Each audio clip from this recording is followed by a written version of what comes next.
بسم اللہ الرحمن الرحیم ان الحمد للہ نحمده ونستعینه ونستغفره ونعوذ باللہ من شرور انفسنا ومن سیئات اعمالنا من يهد الله فلا مضل له ومن يضلل فلا هادي له واشهد ان لا اله الا الله وحده لا شريك له واشهد ان محمدا عبده ورسوله وبعد فان خير الحديث كتاب الله وخير الهدي هدي محمد صلى الله عليه وسلم وشر الامور محدثاتها وكل محدثة بدعة وكل بدعة ضلالة وكل ضلالة في النار وقال عز وجل في القرآن المجيد أعوذ بالله من الشيطان الرجيم بسم الله الرحمن الرحيم يا أيها الذين آمنوا اتقوا الله حق تقاته ولا تموتن إلا وأنتم مسلمون وقال يا أيها الناس اتقوا ربكم الذي خلق من نفس واحدة وخلق منها زوجها وبث منهما رجالا كثيرا ونساء واتقوا الله الذي تسألون به والأرحام إن الله كان عليكم رقيبا وقال يا أيها الذين آمنوا اتقوا الله وقولوا قولا سديدا يصلح لكم أعمالكم ويغفر لكم ذنوبكم ومن يطع الله ورسوله فقد فاز فوزا عظيما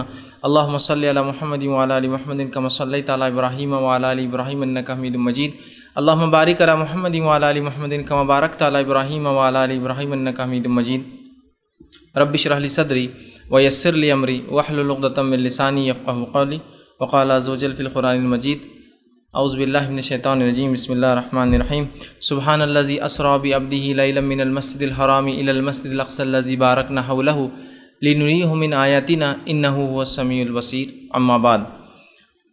تمام تعریفیں اس اللہ عز و جل کے لیے لائق و زیبا ہے جو تمام جہانوں کا بنانے والا اور اسے پالنے والا ہے، اور درود و سلام اس کے آخری نبی محمد صلی اللہ علیہ وسلم پر۔ الحمدللہ ہم تمام یہی ہفتے واری درس قرآن کے لیے جمع ہوئے ہیں انشاءاللہ عزیز۔ جیسا کہ آپ تمام کے سامنے اعلان کیا گیا تھا کہ آج کچھ باتیں میں اسراء اور معراج نبی اکرم صلی اللہ علیہ وسلم کا جو سفر ہوا تھا، جو مسجد حرام سے لے کر مسجد اقصیٰ اور مسجد اقصیٰ سے لے کر جو آسمانی سفر تھا جس کو اسراء اور معراج کہا جاتا ہے، انشاءاللہ عزیز اس کے تعلق سے کچھ باتیں رکھوں گا۔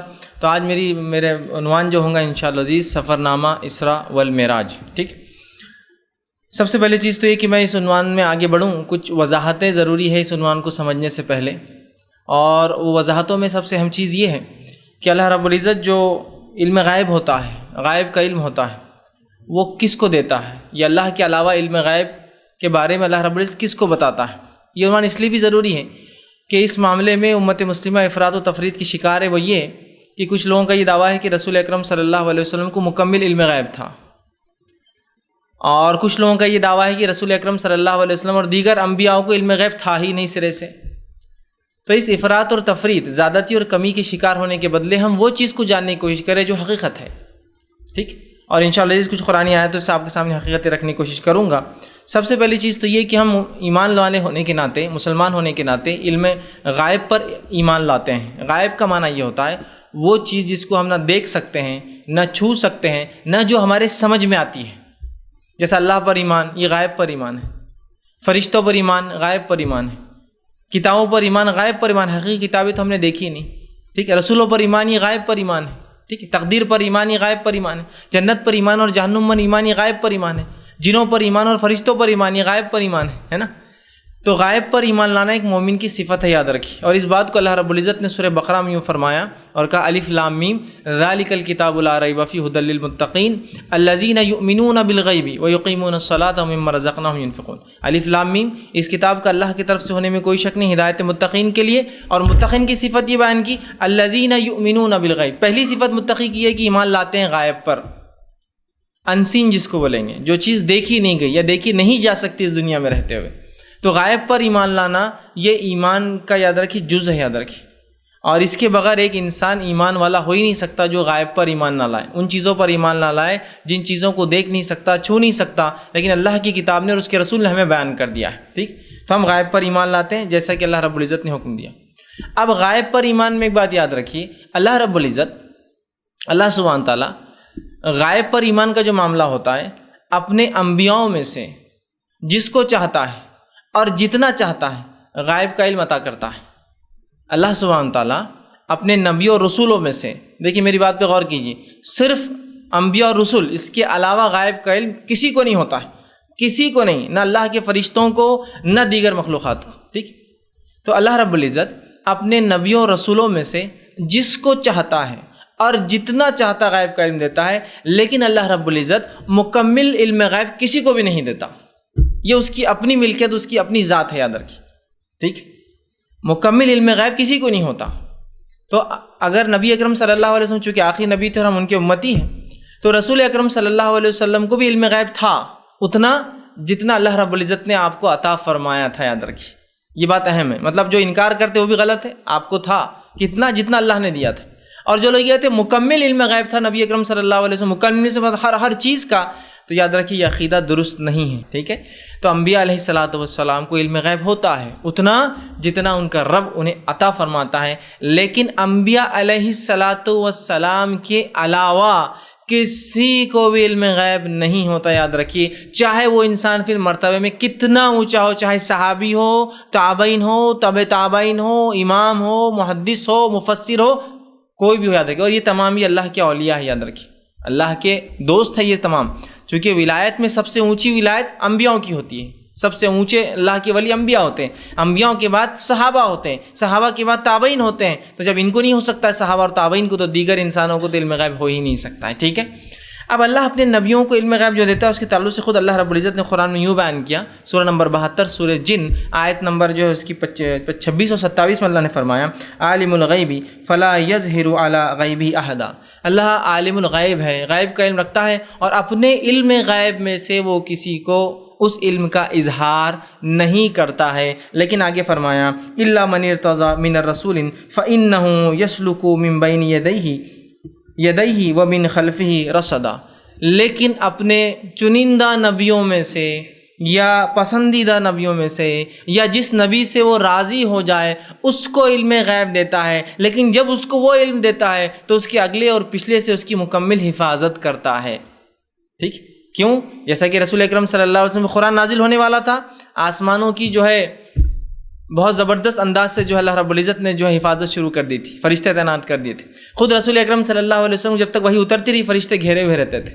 ٹھیک ہے، تو فرمایا اپنا علم غیب جب دیتا ہے کسی اپنے چنندہ نبی کو، مکمل نہیں جو ضرورت ہوتی ہے تو مکمل طور سے اس کی حفاظت بھی کی جاتی ہے اس علم غیب کی. ٹھیک ہے، تو اس آیت سے پتہ چلا انبیاء علیہ الصلاۃ والسلام کو اللہ جتنا چاہتا ہے علم غیب میں سے عطا کرتا ہے. اب کیوں کرتا ہے؟ دوسروں کو کیوں نہیں کرتا اور انبیاء کو کیوں کرتا ہے؟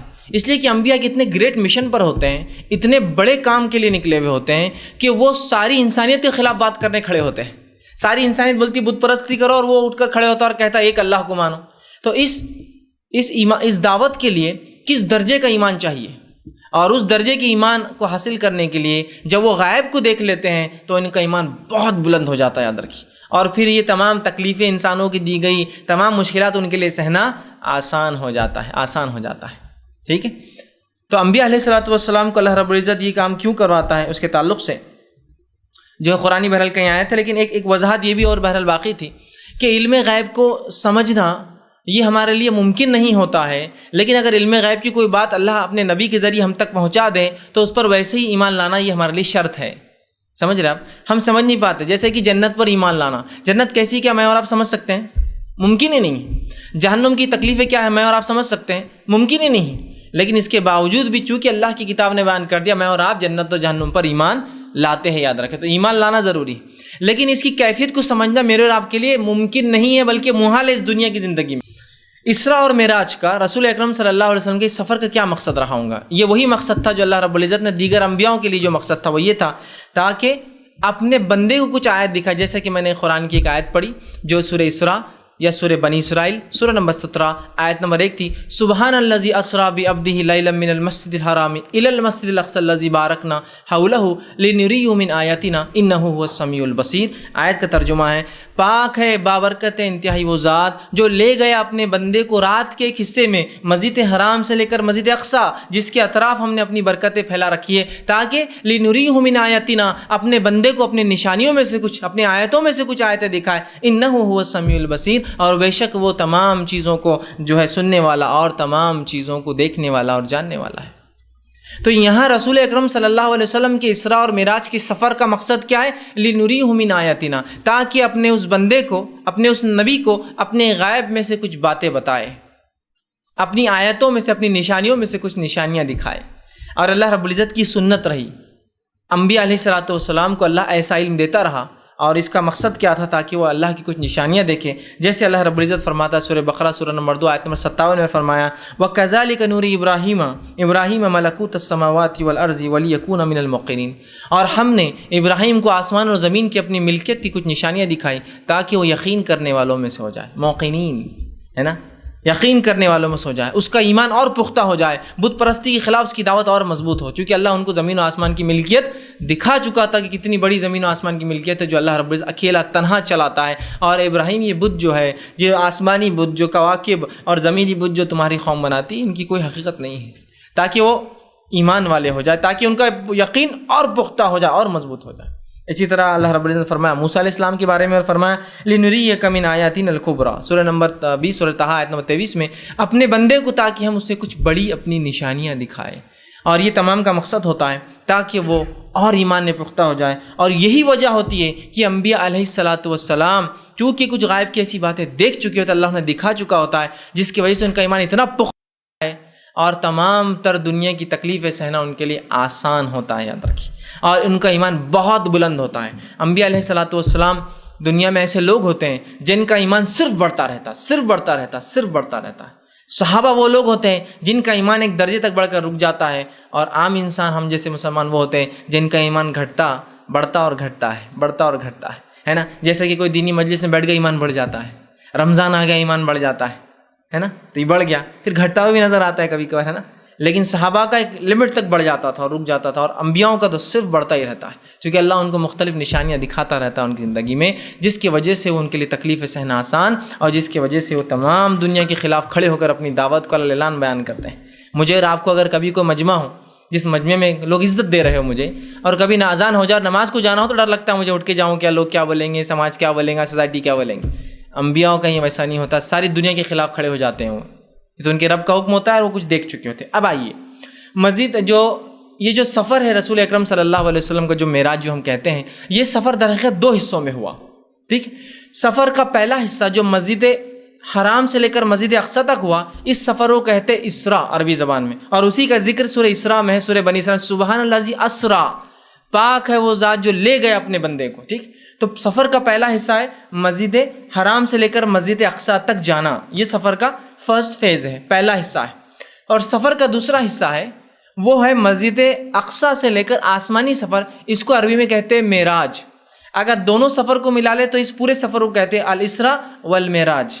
مطلب وہ سفر جو مسجد حرام سے اقصیٰ ہوا اسراء، اور وہ سفر جو مسجد اقصیٰ سے آسمانی ہوا وہ معراج، الاسراء والمعراج. تو اس کو عربی میں آپ پڑھیں گے تو اسراء والمعراج کے، ویسے اردو میں ہمارے پاس ہندوستان میں معراج بولتے ہیں ہم لوگ، لیکن ایکچولی یہ سفر 2 حصوں میں. کسی عرب کو آپ معراج بولیں گے تو وہ صرف ایک سفر گنیں گا، دوسرا سفر کا بولنا پڑے گا اسراء، یہ پہلا اور یہ دوسرا. لیکن یہ مکمل سفر ایک ہی رات کے کچھ حصے میں ہوا. یاد رکھیں کہ تو کہا لیلا من المسجد، رات کے کچھ حصے میں سے، کتنا حصہ ہم نہیں جانتے، کچھ حصے میں سے سفر ہوا، اور یہ ایک ہی رات میں حرام سے لے کر اقصیٰ تک اور اقصیٰ سے لے کر آسمانی سفر ہوا. یاد رکھیں. ٹھیک، اب یہ واقعہ کب ہوا؟ آئیے تھوڑا اس پر غور کرتے ہیں اور اس سے کچھ اہم باتیں سیکھنے کی کوشش کرتے ہیں. اس بات سے میری، یہ واقعہ کب ہوا تھوڑا ہم مطالعہ کرتے ہیں. پہلی چیز، اس واقعے کے تعلق سے جو پہلا قول ہے، پہلی بات جو ملتی ہے، جو امام طبرانی کا، جو مشہور اور معروف جو ہے ایک مفسر قرآن ہے، جن کی تفسیر طبری ہے، تاریخ طبری ہے، اور یہ محدث بھی تھے بہرحال مفسر کے ساتھ ساتھ. اور تفسیر طبری کو یہ خصوصیت حاصل ہے کہ یہ پہلی مکمل تفسیر تھی لکھی گئی، جو تقریباً 361 ہجری میں لکھی گئی. یاد رکھیے، پہلی تفسیر تھی مکمل. مطلب تفسیر ابن کثیر تقریباً 750 میں لکھی گئی، یہ اس سے بھی 350 سال پہلے لکھی گئی. بہرحال تو امام طبری کو خصوصیت حاصل ہے کہ پہلی تفسیر تھی جنہوں نے لکھی. یاد رکھی، امام طبری کہتے ہیں، جو پہلا قول ہے کہ جس سال رسول اکرم صلی اللہ علیہ وسلم کو نبوت ملی، یہ واقعہ اسی سال ہوا. یہ تفسیر میں لکھتے ہیں سورہ اسراء کی، سورہ بنی اسرائیل کی آیت نمبر 1 کی، جس سال نبی اکرم صلی اللہ علیہ وسلم کو نبوت دی گئی، یہ اسی سال کا واقعہ ہے. یہ پہلا قول ہے. دوسرا قول جو امام نووی اور امام قرطبی کا ہے. ٹھیک، امام نووی ان کی ذات کوئی تعارف کی محتاج نہیں، جو ہے ریاض الصالحین جن کی معروف اور مشہور کتاب ہے بہت زیادہ، یہ 40 حدیثیں جو آپ نے جو ہے 40 نووی لکھی، بہرحال بہت مشہور اور معروف کتابیں لکھی امام نووی. اور اسی کے ساتھ امام قرطبی الاندلسی. امام قرطبی یہ بھی ایک بہت مشہور اور معروف جو ہے مفسر ہے، اور بڑی تفسیروں میں ان کا بھی شمار ہے. ایک تفسیر طبری، تفسیر القرطبی اور تفسیر ابن کثیر، یہ 3 بہت چوٹی کی تفسیر ہے، یاد رکھیں۔ تو یہ دوسرے جو مفسر ہے، یہ جو ہے امام جو ہے قرطبی ہے الاندلسی، یہ اسپین کے رہنے والے تھے، ان دونوں کا قول ہے یہ 590 میں واقعہ ہوا۔ 590 مطلب نبوت کے 5ویں سال۔ تیسرا قول جو کہ علامہ سلمان منصور پوری کا ہے، جو کہ ہندوستان کے رہنے والے تھے، بہرحال ایک مشہور اور معروف سیرت نگار بھی ہے اور ایک عالم دین تھے، وہ کہتے ہیں کہ یہ 1090 رجب 27 کو یہ واقعہ ہوا۔ 1090 نبوت کے 10ویں سال 27 رجب کو یہ واقعہ ہوا، ٹھیک۔ تیسرا قول تھا یہ۔ چوتھا قول اس کے تعلق سے ہے ہجرت سے 16 مہینے پہلے 1290 میں یہ واقعہ ہوا، ٹھیک۔ ہجرت سے 16 مہینے پہلے 1290 میں، نبوت کے 12ویں سال یہ واقعہ ہوا، اور یہ واقعہ رمضان میں ہوا، جو مختلف سیرت لکھنے والوں نے لکھا۔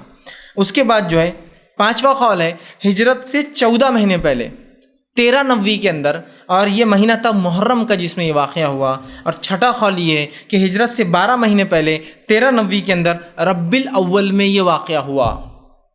تو دیکھیے سن کے اعتبار سے 190، 590، 1090، 1290 اور 1390، اور مہینے کے اعتبار سے رجب، رمضان، محرم اور اس کے بعد ربیع الاول۔ سالوں کے اعتبار سے 4 الگ الگ سالوں کی باتیں آ رہی ہیں، اور مہینوں کے اعتبار سے 4 الگ الگ مہینے آ رہے ہیں۔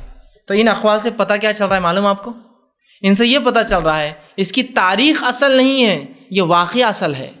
اگر اس کی تاریخ اصل ہوتی تو صحابہ اس کی تاریخ کو ضرور یاد رکھتے۔ صحابہ نے تاریخ کو یاد نہیں رکھا۔ اتنے اقوال جو آ رہے ہیں، یہ اقوال کس چیز کی دلیل ہے؟ اگر اس میں سے علامہ سلمان منصور پوری کو آپ چھوڑ دیں، چونکہ حال کے عالم ہیں، یہ تو قدیم علماء میں سے امام تبری جو ہے 350 ہجری، رسول اکرم صلی اللہ علیہ وسلم کے صرف 350 سال بعد، ہم تو اب 1450 سال بعد ہو گئے۔ اور اس کے بعد جو ہے امام قرطبی، امام نووی کو آپ لے لیں، ٹھیک، تو یہ بہت قدیم علماء میں سے ہے، اور یہ جدید علماء میں سے۔ تو اقوال دیکھیے کتنے زیادہ ہیں۔ تو ان اقوال سے، اس اختلاف سے یہ بات پتہ چلتی ہے کہ اس کی تاریخ کی اہمیت نہیں تھی، یہ جو واقعہ تھا اس کی واقعے کی اہمیت تھی، تاریخ کی نہیں تھی، دن کی نہیں تھی، صدی کی نہیں تھی، سن کی نہیں تھی، کب ہوا کیا ہوا، مہینے کی بھی نہیں تھی۔ رمضان، محرم، ربیع الاول، کتنے واقعات آ رہے، اور رجب، یہ تاریخ کا بھی مسئلہ نہیں تھا، مہینے کا بھی مسئلہ نہیں تھا، سن کا بھی مسئلہ نہیں تھا۔ صحابہ کے لیے جو اصل چیز تھی وہ تحفہ تھا جو اس میں ملا، اصل تحفہ ہے، تاریخ نہیں تھی۔ افسوس کی بات ہم مسلمانوں کے لیے یہ ہے، ہم نے صرف تاریخ یاد رکھ لی، تحفہ بھول گئے۔ صحابہ نے تحفہ یاد رکھ لیا تھا، ساری زندگی نماز پڑھتے رہے، ہم نے تاریخ یاد رکھ لی، نماز صرف یہ تاریخ کو یاد آتی ہے ہم کو کہ اب 27 رجب آ گئی نا، نماز پڑھنا پڑیں گی اس لیے کہ معراج آ رہی ہے اب۔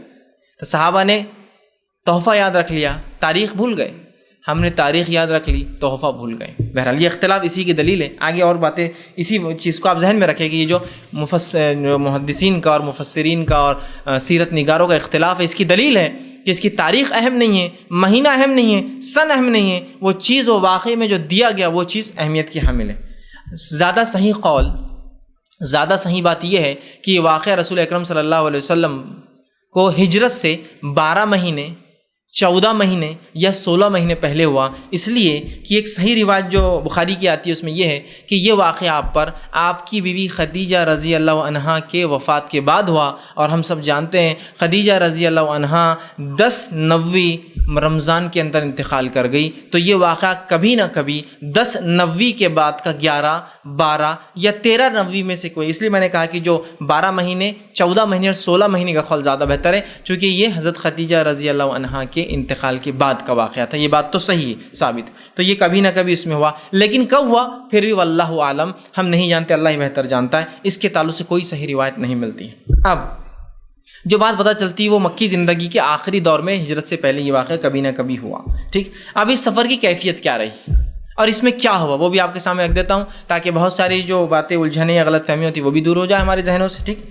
اس سفر کے اندر اب بہرحال یہ واقعے کو میں روایتوں کے اعتبار سے بیان نہیں کروں گا، مختلف روایتوں کو میں نے کڑیوں میں جوڑ دیا تاکہ ایک سلسلے وار قصہ بن جائے، واقعہ بن جائے، ورنہ اگر میں الگ الگ رکھوں گا تو ایک روایت میں ایک ٹکڑا آتا ہے، دوسرے میں دوسرا، تیسرے میں، تو مشکل ہوگا۔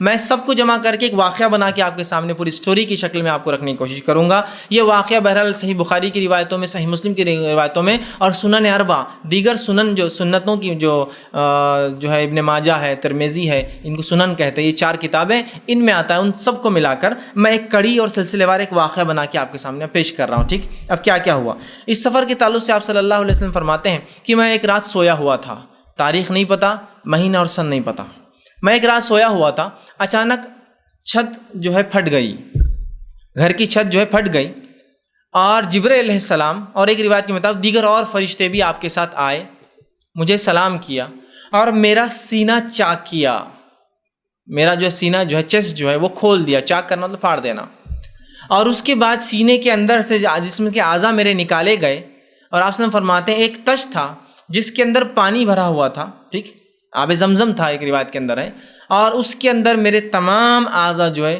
دھوئے گئے، ٹھیک، سب نکالے گئے، میرا دل نکالا گیا اور دیگر اعضاء سینے سے نکالے گئے اور اس کو صاف کیا گیا، اور اس کے بعد جبرائیل علیہ السلام آسمان سے ایک چاندی کا پیالہ لائے تھے، اس پیالے کے اندر ایک رطوبت تھی، پانی تھا یا کچھ چیز تھی، جب انہوں نے میرا پورا سینہ چاک کر کے صاف کیا، اس کے بعد وہ پیالہ میرے سینے میں اندر ڈال دیا اور کہا محمد صلی اللہ علیہ وسلم یہ ایمان ہے، مطلب آپ کے سینے کو ایمان سے بھر دیا گیا، چونکہ آپ ایک بہت بڑی اللہ کی نشانی دیکھنے جانے والے تھے۔ تو سینہ چاک کیا گیا، اعضاء صاف کیے گئے، اور اس کے بعد آپ کے سینے کے اندر ایمان کا پیالہ جو جبرائیل علیہ السلام آسمان سے لائے تھے اس پیالے کو پلٹا دیا گیا۔ پھر آپ فرماتے ہیں جبرائیل اپنے ساتھ ایک جانور لے کر آئے تھے جس کا قد گدھے سے بڑا اور خچر سے چھوٹا تھا، جس کو جبرائیل نے براق کا نام دیا، براق، ٹھیک، جس کا قد گدھے سے وہ بڑا جانور تھا، خچر سے کم تھا سائز میں، اور اس کا نام براق تھا، اور مجھے اس پر سوار کیا، اور اس براق کی خصوصیت یہ تھی کہ جب وہ ایک قدم سے دوسرا قدم ڈالتا تو آسمانی دنیا جس کو کہیں جہاں تک نظر جاتی وہاں تک اس کا ایک قدم بڑھتا، مطلب جب وہ ٹریول کرتا، جب وہ دوڑتا وہ جانور، تو اس کی خصوصیت یہ تھی کہ ایک قدم کا جو دوسرا قدم ڈالتا تو جہاں تک آپ کی نظر جاتی اس سے آگے اس کا دوسرا قدم پڑتا تھا، اتنا دور تک وہ پھلانگ مارتا تھا، ایک پھلانگ، جیسے گھوڑے ہوتے ہیں نا بھاگتے ہیں، اتنا اس کو وہ تھی۔ مجھے اس پر سوار کیا گیا، میں اس پر سوار ہوا، اور مجھے لے کر جو ہے مسجد حرام سے مسجد اقصیٰ پہنچا دیا گیا۔ یہ رات کا سفر کا پہلا حصہ طے ہو رہا ہے، اقصیٰ پہنچایا گیا۔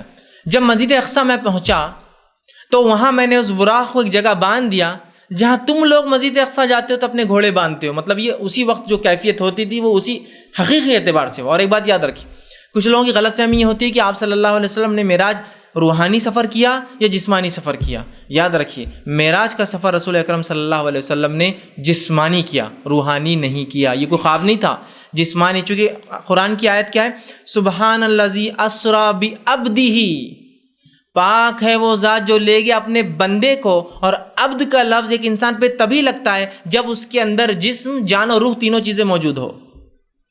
بندہ تبھی ہوتا ہے، مرنے کے بعد روح نکل جاتی تو خالی جسم رہتا ہے، جان بھی نکل جاتی ہے اس کی، تو بندہ اسی کو کہتے ہیں جس کے اندر تینوں چیزیں موجود ہو بیک وقت۔ تو اس کا مطلب یہ سفر جسمانی ہوا، خواب میں نہیں ہوا، یاد رکھیے جو کچھ لوگ غلط فہمی میں ہوتے ہیں، جسمانی ہوا ہی بہرحال، اور اللہ کے لیے کیا ناممکن ہے، ٹھیک ہے بہرحال۔ تو آپ وہاں گئے، آپ کہتے میں نے اس خچر کو وہاں باندھ دیا جہاں تم لوگ اپنے گھوڑے باندھتے ہو۔ اس کے بعد جو ہے مسجد اقصیٰ کے اندر تمام انبیاء موجود ہوئے، اور وہ آپ سب فرماتے کہ تمام انبیاء آئے اور میں نے ان کی امامت کی۔ اب وہ انبیاء کیسے آئے؟ کیا مسجد اقصیٰ میں اس زمانے میں آبادیاں نہیں تھی جو آپ اکیلے میں گئے یا ویران تھی؟ نہیں، وہ آباد مسجد تھی۔ پھر لوگوں کو کیسے پتہ نہیں چلا رات میں کوئی آیا مسجد کھولا؟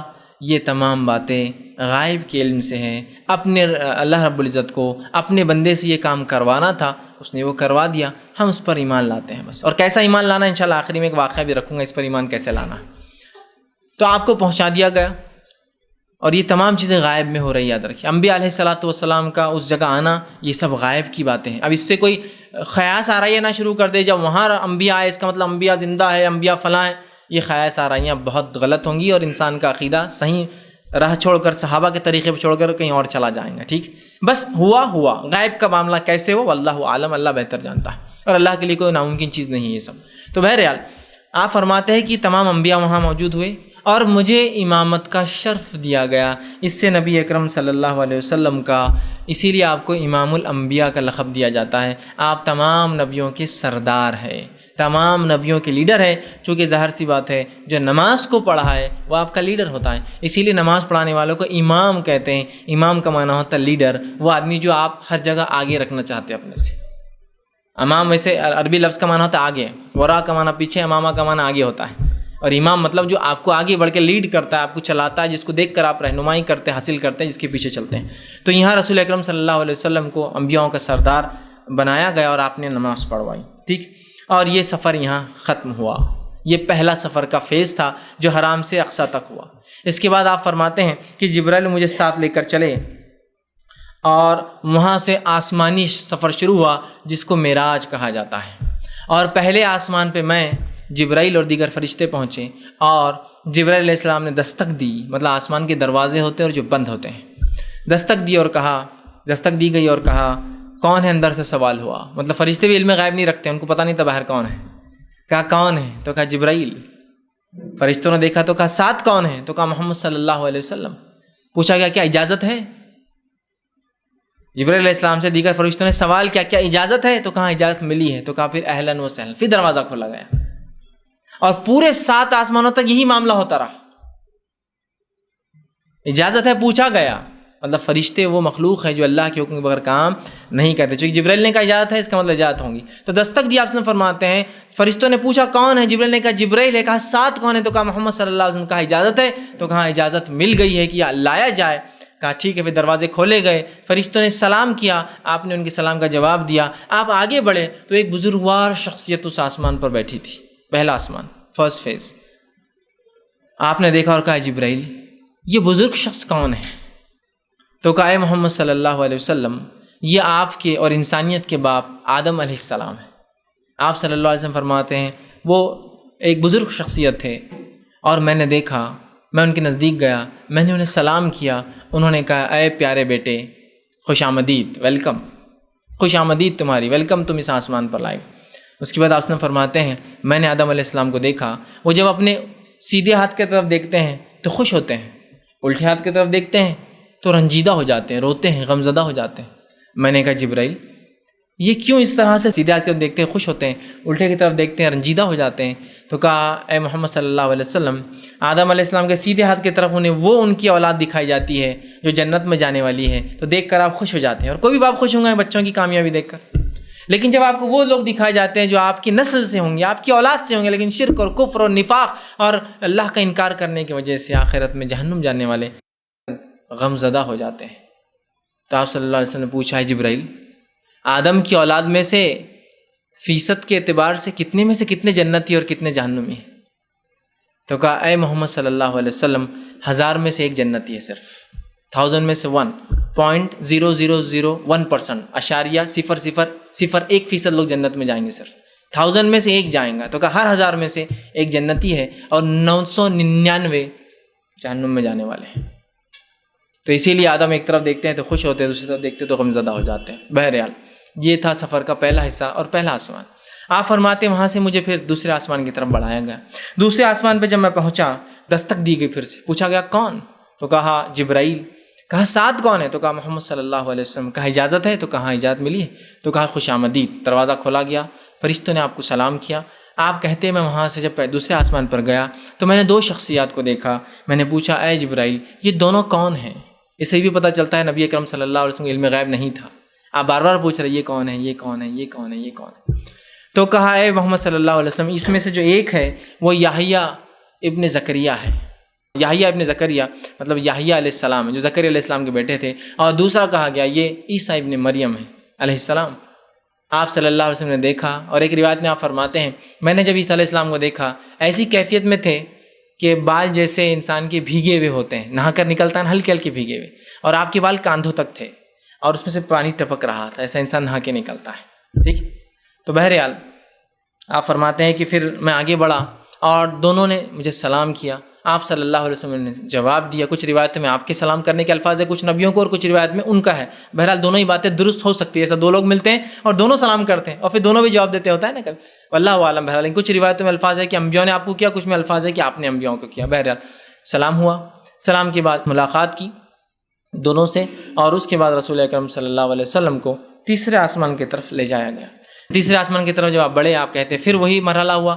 دستک دی کہ پوچھا گیا کون؟ کہا جبرائیل. کہا ساتھ کون ہے؟ تو کہا محمد صلی اللہ علیہ وسلم. کہا اجازت؟ تو کہا اجازت ہے. آسمان کا دروازہ کھولا گیا. جب میں وہاں اس آسمان پہ گیا تو میں نے بڑا ہی خوبصورت انسان وہاں دیکھا. میں نے پوچھا جبرائیل یہ کون انسان ہے؟ تو کہا یہ یوسف ابن یعقوب علیہ السلام ہے، یوسف علیہ السلام. اور آپ نے فرماتے جب میں نے یوسف علیہ السلام کو دیکھا، ان کو اللہ رب العزت نے دنیا کی خوبصورتی کا بڑا حصہ دے رکھا تھا. مطلب بہت ہی خوبصورت، بہت ہی حسین اور بہت ہی جمیل تھے. اسی روایت سے لوگ کہتے ہیں کہ یوسف علیہ السلام جو ہے بڑے خوبصورت تھے. کہ آپ نے فرمایا کہ انہیں دنیا کی خوبصورتی کا بڑا حصہ اللہ نے دے رکھا تھا، بہت خوبصورت تھے. بہرحال یوسف علیہ السلام کو آپ نے دیکھا، سلام ہوا، اور وہاں سے آپ کو جو ہے چوتھے آسمان کی طرف لے جائے گا. چوتھے آسمان پر جب آپ پہنچے، دستک ہوئی، وہی مرحلہ، سوال ہوا کون ہے، اجازت ملی، کہاں آپ پہنچے. وہاں ایک شخصیت کو آپ نے دیکھا. آپ نے پوچھا جبرائیل یہ کون ہے؟ تو کہا یہ ادریس علیہ السلام ہے. آپ کی وہاں ادریس علیہ السلام سے ملاقات ہوئی، سلام کلام ہوا. وہاں سے آگے بڑھے، پانچویں آسمان کی طرف بڑھے. پانچویں آسمان میں گئے، وہاں دستک دی گئی، سوال و جواب کا مرحلہ ہوا، دروازہ کھولا گیا. آپ وہاں گئے، آپ نے ایک شخص کو دیکھا. کہا اے جبرائیل یہ کون ہے؟ تو کہا یہ ہارون ابن عمران علیہ السلام، موسیٰ علیہ السلام کے بڑے بھائی تھے ہارون علیہ السلام. آپ نے ملاقات کی، سلام کلام ہوا. وہاں سے آپ جو ہے آسمان سے نکل کے چھٹے آسمان کی طرف بڑھے. چھٹے آسمان پہ دستک دی گئی، وہی سوال جواب، دروازے کھولے گئے. وہاں آپ نے دیکھا ایک شخص کو جو نماز میں مشغول تھے. آپ نے پوچھا اے جبرائیل یہ کون ہے؟ تو کہا یہ موسیٰ ابن عمران علیہ السلام، موسیٰ علیہ السلام ہے. آپ نے بہرحال کلام کیا، اور موسیٰ علیہ السلام نے آنے کا، سفر میں آنے کی وجہ پوچھی کہ اے محمد صلی اللہ علیہ وسلم یہاں کیوں آئے ہو؟ تو بتایا گیا، بس لایا گیا. موسیٰ علیہ السلام نے کہا کہ ہاں جب تمہیں آسمان کے سفر پہ لایا گیا کچھ نہ کچھ خاص وجہ تو رہی ہوں گی، جب واپس آؤ تو ضرور بتانا کیا وجہ رہی تمہیں بلانے کی آسمان پہ. اور یوسف ایک روایت میں آتا ہے کہ موسیٰ علیہ السلام پھر آپ کو دیکھ کر رونے لگے. تو آپ نے کہا کہ کیا بات ہے؟ تو یہ موسیٰ علیہ السلام نے کہا یہ ایک نبی جو میرے بعد آیا، ایک نبی جو میرے بعد آیا، لیکن اس کی امت تعداد میں میری امت سے زیادہ رہیں گی، اس وجہ سے مجھے رونا آ رہا ہے. چونکہ بنی اسرائیل کو یہ شرف حاصل تھا کہ یہ سب سے بڑی امت تھی. کب تک؟ امت محمدیہ سے پہلے تک سب سے بڑی امت تھی. تمام امتوں میں سب سے تعداد کے اعتبار سے، کوانٹٹی میں سب سے بڑی تھی. لیکن آپ صلی اللہ علیہ وسلم پر ایمان لانے والے، ظاہر سی بات ہے ان کی ایمان لانے والے سے بہت کثرت میں زیادہ ہے، تو اس پر آپ کو رونا آیا. یہ رشک کے معنی میں ہوتا ہے، یہ جلن حسد نہیں، رشک کے معنی میں کہ ایک نبی جو میرے بعد آیا، اللہ نے اس کی امت کو میری امت سے تعداد میں بڑھا رکھا. بہرحال ٹھیک. اور آپ نے کہا بھی نا میں فخر کروں گا روز قیامت اپنی تعداد پر. تو موسیٰ علیہ السلام نیکسٹ ہوں گے، اللہ کے رسول کے بعد سیکنڈ. ٹھیک ہے. بہرحال تو آپ رونے لگے. اس کے بعد آپ صلی اللہ علیہ وسلم وہاں سے نکلے، ساتویں آسمان میں پہنچے. وہی مرحلہ ہوا دستک کا، بات چیت ہوئی، دروازے کھولے گئے. وہاں آپ گئے. آپ کہتے ہیں وہاں میں نے ایک بزرگوار شخصیت کو دیکھا. میں نے پوچھا جبرائیل یہ کون ہے؟ یہ تو کہا اے اللہ کے رسول صلی اللہ علیہ وسلم یہ آپ کے جد اعلیٰ، آپ کے والد جو ہے ابراہیم علیہ السلام ہے. تو آپ صلی اللہ علیہ وسلم نے ملاقات کی، ابراہیم علیہ السلام سے بات چیت ہوئی، سلام ہوا. آپ نے کہا اے پیارے بیٹے، اے نبی اللہ کے، آؤ آپ کا خوش آمدید، ویلکم. اور ابراہیم علیہ السلام نے آپ کو ویلکم کیا، آپ کا استقبال کیا. اور ایک روایت میں آتا ہے کہ ابراہیم علیہ السلام وہاں جب آپ سے ملے وہ بیٹھے ہوئے تھے، اور جس جگہ ابراہیم علیہ السلام ساتویں آسمان پہ رہتے ہیں وہاں ایک بیت المعمور، ایک گھر بھی اللہ کا یاد رکھیے. جس طرح سے کعبہ دنیا میں گھر ہے، تو ویسے ہی ساتویں آسمان پہ اسی کعبے کی سیدھ میں ایک اور گھر ہے آسمان پہ، اس کو بیت المعمور کہتے ہیں. تفصیلات آگے آئیں گی بیت المعمور کی. تو آپ فرماتے میں نے ابراہیم علیہ السلام کو وہاں پایا، اور وہاں ایک گھر تھا جیسا کعبہ ہے دنیا میں، اور فرشتے اس کا طواف کرتے تھے، طواف کرتے تھے جیسا ہم طواف کرتے ہیں. اور ایک وقت میں 70,000 فرشتے اس کا طواف کرتے تھے. اور اس کے بعد جب نکل جاتے تھے تو قیامت تک ان کی دوسری باری نہیں آنے والی ہے. مطلب فرشتوں کی تعداد کتنی ہے کہ ایک فرشتہ جب ایک بار بیت المعمور کا طواف کر لیتا ہے تو قیامت تک اس کو نیکسٹ چانس نہیں ملنے والا ہے. کوانٹٹی دیکھیے. اور 70,000 ایک وقت میں طواف کر رہے ہیں، ون ٹائم 7 بار کرتے ہوں جیسے ہم بھی 7 بار کرتے ہیں. 70,000 کے طواف کرنے کے نکلنے کے بعد چانس نہیں ہے نیکسٹ ٹائم آنے کا، قیامت تک کے لیے چانس نہیں. مطلب اتنے فرشتے اللہ کی. لیکن اس کے باوجود بھی دیکھیے اللہ رب العزت نے انسانوں اور جنوں کو پیدا کیا. حالانکہ اس کی عبادت حمد و ثنا بڑائی کے لیے اتنی مخلوق تھی جو تعداد میں اتنی کہ 70,000 بھی ہر وقت کرنے کے بعد بھی وہ نیکسٹ ٹائم ان کا چانس نہیں آنے والا ہے. اس کے بعد آپ نے فرماتے ہیں وہ بیت المعمور ایسا تھا کہ اس کے بیچ میں سے ایک دروازہ تھا اور ادھر سے کھلتا اور ادھر سے نکلتا تھا. تو فرشتے طواف کے ساتھ ساتھ اس کے اندر سے بھی جاتے تھے آپ نے کہا کاش، ایک روایت میں فرمایا کاش اے عائشہ تیری قوم کا نیا ایمان لانے کا مجھے ڈرنا ہوتا تو میں بھی کعبے کو ویسے ہی کر دیتا جیسا بیت المعمور تھا کہ لوگ طواف کرتے اور دروازے کو نیچے بنا لیتا. ابھی دروازہ اوپر ہے نا، آپ دیکھیں 7-8 فٹ پہ دروازہ ابھی جو کعبے کا دروازہ ہے. تو یہ مشرکین نے اوپر کر دیا تھا. کیوں اوپر کیا تھا معلوم؟ وہ کہتے تھے کہ صرف ہم جیسے بڑے لوگ جائیں گے، عام لوگ نہیں گھسنا اس، تو انہوں نے اوپر کر دیے تھے. آپ نے فرمایا لیکن اگر تیری ایمان لانے والی نہ ہوتی عائشہ تیری قوم مطلب قریش، تو میں کیا کرتا، کعبے کو بیت المعمور کے جیسا اس کے دونوں دروازوں کو نیچے لاتا اور ایک طرف سے لوگ گھستے اور دوسری طرف سے باہر نکلتے. مطلب طواف کے علاوہ اس میں جانے کی بھی اجازت ہوتی. بہرحال خیر وہ نہیں کرے آپ سے، اس لیے کہ ڈر تھا کہ قوم میں اشتعال نہ ہو جائے، کچھ تماشا نہ ہو جائے، لوگ خاموخواہ ایک مسئلہ نہ ہو جائے. بہرحال تو بیت المعمور کا وہ طواف کرتے اور نکلتے اور جاتے. وہاں ابراہیم علیہ السلام سے ملاقات ہوئی. ابراہیم علیہ السلام نے کچھ نصیحتیں بہرحال امت مسلمہ کے لیے آپ صلی اللہ علیہ وسلم کو کی مختلف، چونکہ یہ اسراء اور معراج کی روایت اتنی زیادہ ہے اور کوئی بھی ایک روایت مکمل نہیں ملتی ہے، کہ تو ہر راوی نے کسی مطلب کے تحت اور کسی مقصد کو بیان کرنے روایت کا ایک حصہ بیان کیا ہے، تو پوروں کو جوڑنا ممکن ہی نہیں ہے. بہرحال اس کے بعد جو ہے آپ صلی اللہ علیہ وسلم وہاں سے آگے بڑھے اور ایک مقام تک گئے جس مقام کا نام آتا ہے سدرۃ المنتہا. وہاں جبرائیل علیہ السلام گئے اور کہا ہے محمد صلی اللہ علیہ وسلم یہ لاسٹ ڈیڈ لائن ہے میرے لیے، اس کے آگے میں نہیں بڑھ سکتا، یہ میری یہاں لمٹ ختم ہو گئی. یہی حد تھی جس حد تک میں، آپ فرشتوں کے سردار ہے جبرائیل علیہ السلام، میں یہاں تک آ سکتا، اس کے آگے میری حد نہیں ہے. اب یہاں سے آپ آگے آ جا سکتے ہیں، یہاں سے آپ کو بلایا گیا، لہٰذا سفر آپ کب آگے اکیلے ہے. اور وہاں سے سدرۃ المنتہا کے آگے جو آخری حد تھی، آپ حدیث میں فرماتے ہیں کہ سدرۃ المنتہا ایک درخت ایک جھاڑ تھا، وہاں سدر کہتے ہیں جھاڑ کو، ٹھیک، وہ ایک جھاڑ تھا سدر، اور سدر کہتے ہیں عام طور سے بیری کی جھاڑ کو عربی زبان میں. اس کے پتے ایسے تھے اس جھاڑ کے جیسے ہاتھیوں کے کان ہیں، بہت بڑے بڑے پتے تھے اور بہت وسیع، اتنا بڑا جھاڑ کی جس کی کوئی انتہا نہیں. کچھ روایتوں میں آتا ہے اس کا ایک پتا اتنا بڑا کہ 500-700 سال تک ایک گھوڑا تیز رفتار بھاگتا رہے تو اس کو پورا نہ کر سکے، ایک ایک پتا. اور جھاڑ میں ایسے کروڑوں لاکھوں پتے ہوتے ہیں.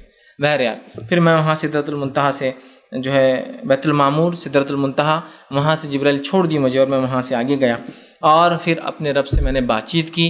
رسول اکرم صلی اللہ علیہ وسلم نے اللہ رب العزت کو یاد رکھی وہاں نہیں دیکھا. ماں عائشہ رضی اللہ عنہا کی واضح حدیث ہے، آپ نے فرمایا جس نے یہ کہا کہ نبی اکرم صلی اللہ علیہ وسلم نے اللہ کو دیکھا اس نے جھوٹ کہا. اس لیے کہ اگر وہ دیکھتے رسول اکرم صلی اللہ علیہ وسلم اللہ کو تو یقیناً اپنے بیوی کو تو ضرور بتاتے آ کر کہ میں نے دیکھا ہے، لیکن آپ نے کبھی بھی اللہ رب العزت کو نہیں دیکھا. اس سفر میں آپ نے جبرائیل علیہ السلام کو اپنی حقیقی شکل میں دیکھا. جو دنیا میں آتے وہ حقیقی شکل میں نہیں آتے تھے، وہاں حقیقی شکل میں دیکھا. اور اللہ سے آپ جو ہے کمان یا 2 کمان کی دوری پر تھے. اور یہ کمان دنیا کی کمان نہیں یاد رکھی، کمان جو ہوتی ہے یہ آخرت کا ہے. اگر جس کے جھاڑ کا ایک پتا 700 سال کی مسافت کا ہو گھوڑے کی بھاگنے کی رفتار کے، تو کمانیں کیسی ہوں گی، ہے نا. اندازہ لگائیں ایک جھاڑ کے ایگزاگریمیشن میں اس کے تسلسل میں ایک کمان کو لگایا. آپ کے گھر کا ایک جھاڑ اور دروازہ کیسا ہوتا ہے، واللہ عالم، یہ سب غائب کی باتیں ہیں. بہرحال آپ نے لیکن اللہ کو نہیں دیکھا، لیکن اللہ سے کلام کیا. پھر ایک آواز آئی اور اللہ کے رسول صلی اللہ علیہ وسلم کو وہاں 2 تحفے دیے گئے. ایک نہیں تھا، 2 تحفے تھے. پہلا تحفہ دیا گیا وہ یہ تھا کہ آپ کو سورۃ البقرہ کی آخری 2 آیتیں دی گئی، آسمان پہ دی گئی. اس میں کوئی فرشتہ نہیں آیا تھا. کون کون سی؟ سورہ بقرہ کی آیتیں 285 اور 286، لاسٹ 2 آیتیں آمن الرسول بما انزل الیہ من ربہ والمؤمنون سے لے کر جو ہے اس کے بعد والی آیت کے خاتمے تک، یہ 2 آیتیں وہاں دی گئی. اور ان 2 آیتوں کی فضیلت آپ صلی اللہ علیہ وسلم فرماتے ہیں اگر کوئی شخص یہ 2 آیتیں پڑھ لے تو اس کے لیے کافی ہو جاتی ہے. کافی، اگر مر جائے تو مطلب کافی جنت جانے کے لیے. کافی ہونا مطلب یہ مومن کے لیے کافی کیا ہے، دنیا تھوڑی، اس کے لیے تو آخرت ہے اور آخرتی کامیابی کافی ہے. آپ فرماتے جو ان آیتوں کو پڑھ لے، مطلب ان آیتوں کو پڑھ لے، سمجھ لے، ان کے مطابق عمل ہو تو یہ پھر اگر مر جائے تو کوئی مسئلہ نہیں، کافی ہو جائیں گے اس کے لیے، اس کے نجات کے لیے آیتیں کافی. اور آپ صلی اللہ علیہ وسلم ہر رات سونے سے پہلے 2 آیتوں کو پڑھتے تھے کیونکہ آپ کو خاص دی گئی تھی بلا کر.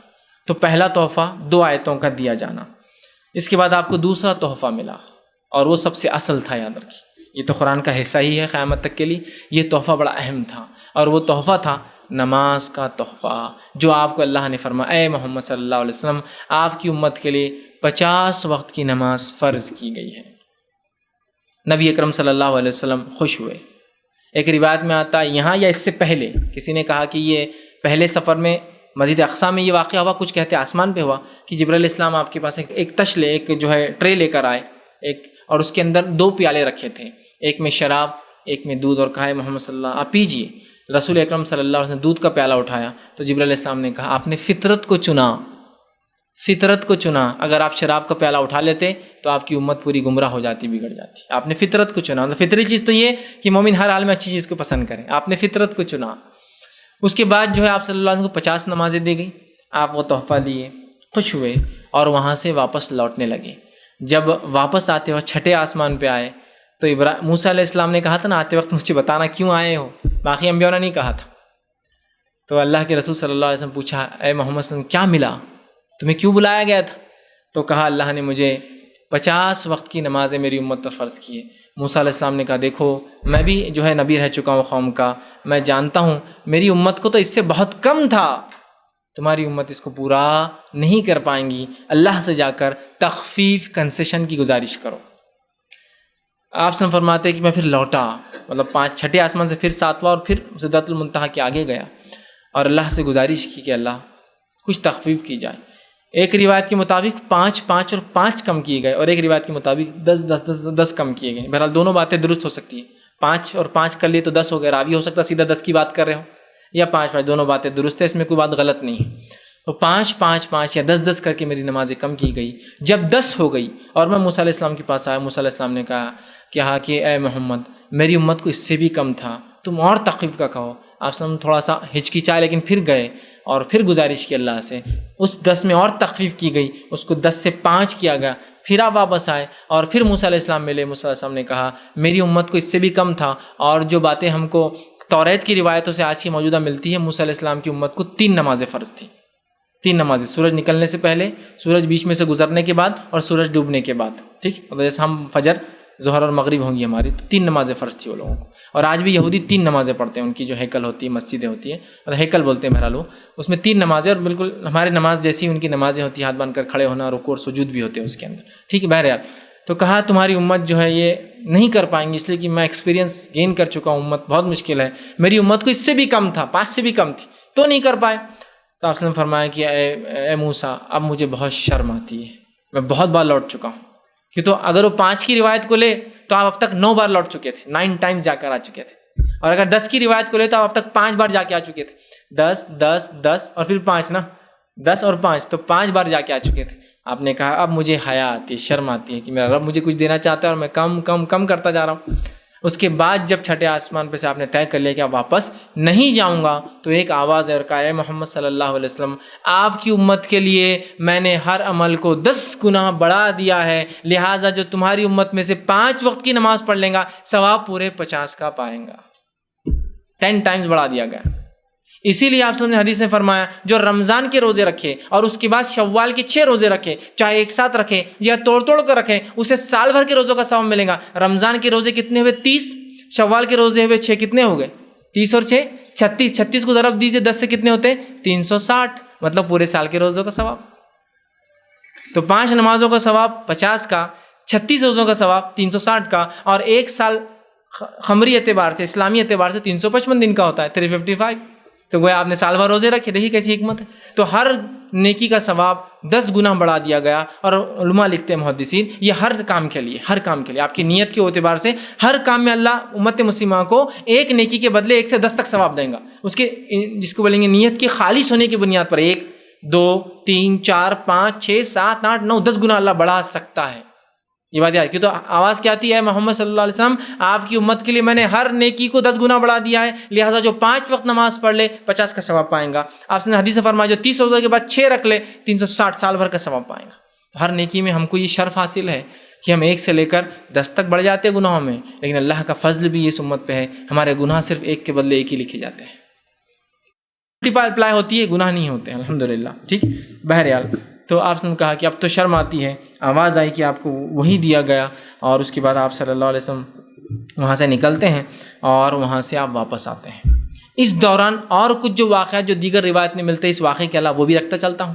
اس دوران ایک واقعہ آپ سے فرماتے ہیں کہ میں ایک جگہ سے گزرا اور جنت کی یہ آسمانوں کی سیر کرانے کے بعد مجھے جنت اور جہنم کی بھی سیر کرائی گئی. اسی رات جنت اور جہنم کی بھی سیر کرائی گئی. جیسا میں فرمایا میں ایک جنت کے پاس سے گزرا، اور جب اس جنت کے پاس سے گزرا تو اس جنت کے باہر ایک جھیل تھی. اس جھیل کے اندر ایک حور بیٹھی تھی، اور اس حور پر جب میں نے نظر ڈالی تو اس کی پنڈلی جو نچلا حصہ ہوتا ہے پیر کا، اس کی پنڈلی کے اندر ہڈی اور ہڈی کے اندر غدہ اور غدے کے اندر جو نسیں ہوتی ہیں وہ تک دکھ رہی تھی، اتنی خوبصورت تھی کہ جیسے ٹرانسپیرنٹ، اتنی خوبصورت کہ اس کے ہڈی کے اندر کا غدہ بھی میں دیکھ سکتا تھا، اتنی خوبصورت۔ اور میں نے کہا ہے جبرائیل یہ کون ہے؟ تو کہا اللہ کے رسول یہ حور ہے۔ میں نے کہا یہ جنت کس کی ہے جس کے باہر یہ حور بیٹھی ہے؟ تو کہا یہ عمر ابن خطاب کی جنت ہے۔ آپ نے فوراً اس حور سے چہرہ پھیر لیا، کہا یہ تو عمر ابن خطاب کی ہے، پھر میں تھوڑی دیکھ سکتا ہوں اس کو۔ آپ نے چہرہ پھیر لیا اور آگے چلے گئے۔ تو یہ واقعات ملتا ہے، آپ کو جنت بھی دکھائی گئی، اس میں آپ کو جہنم بھی دکھائی گئی۔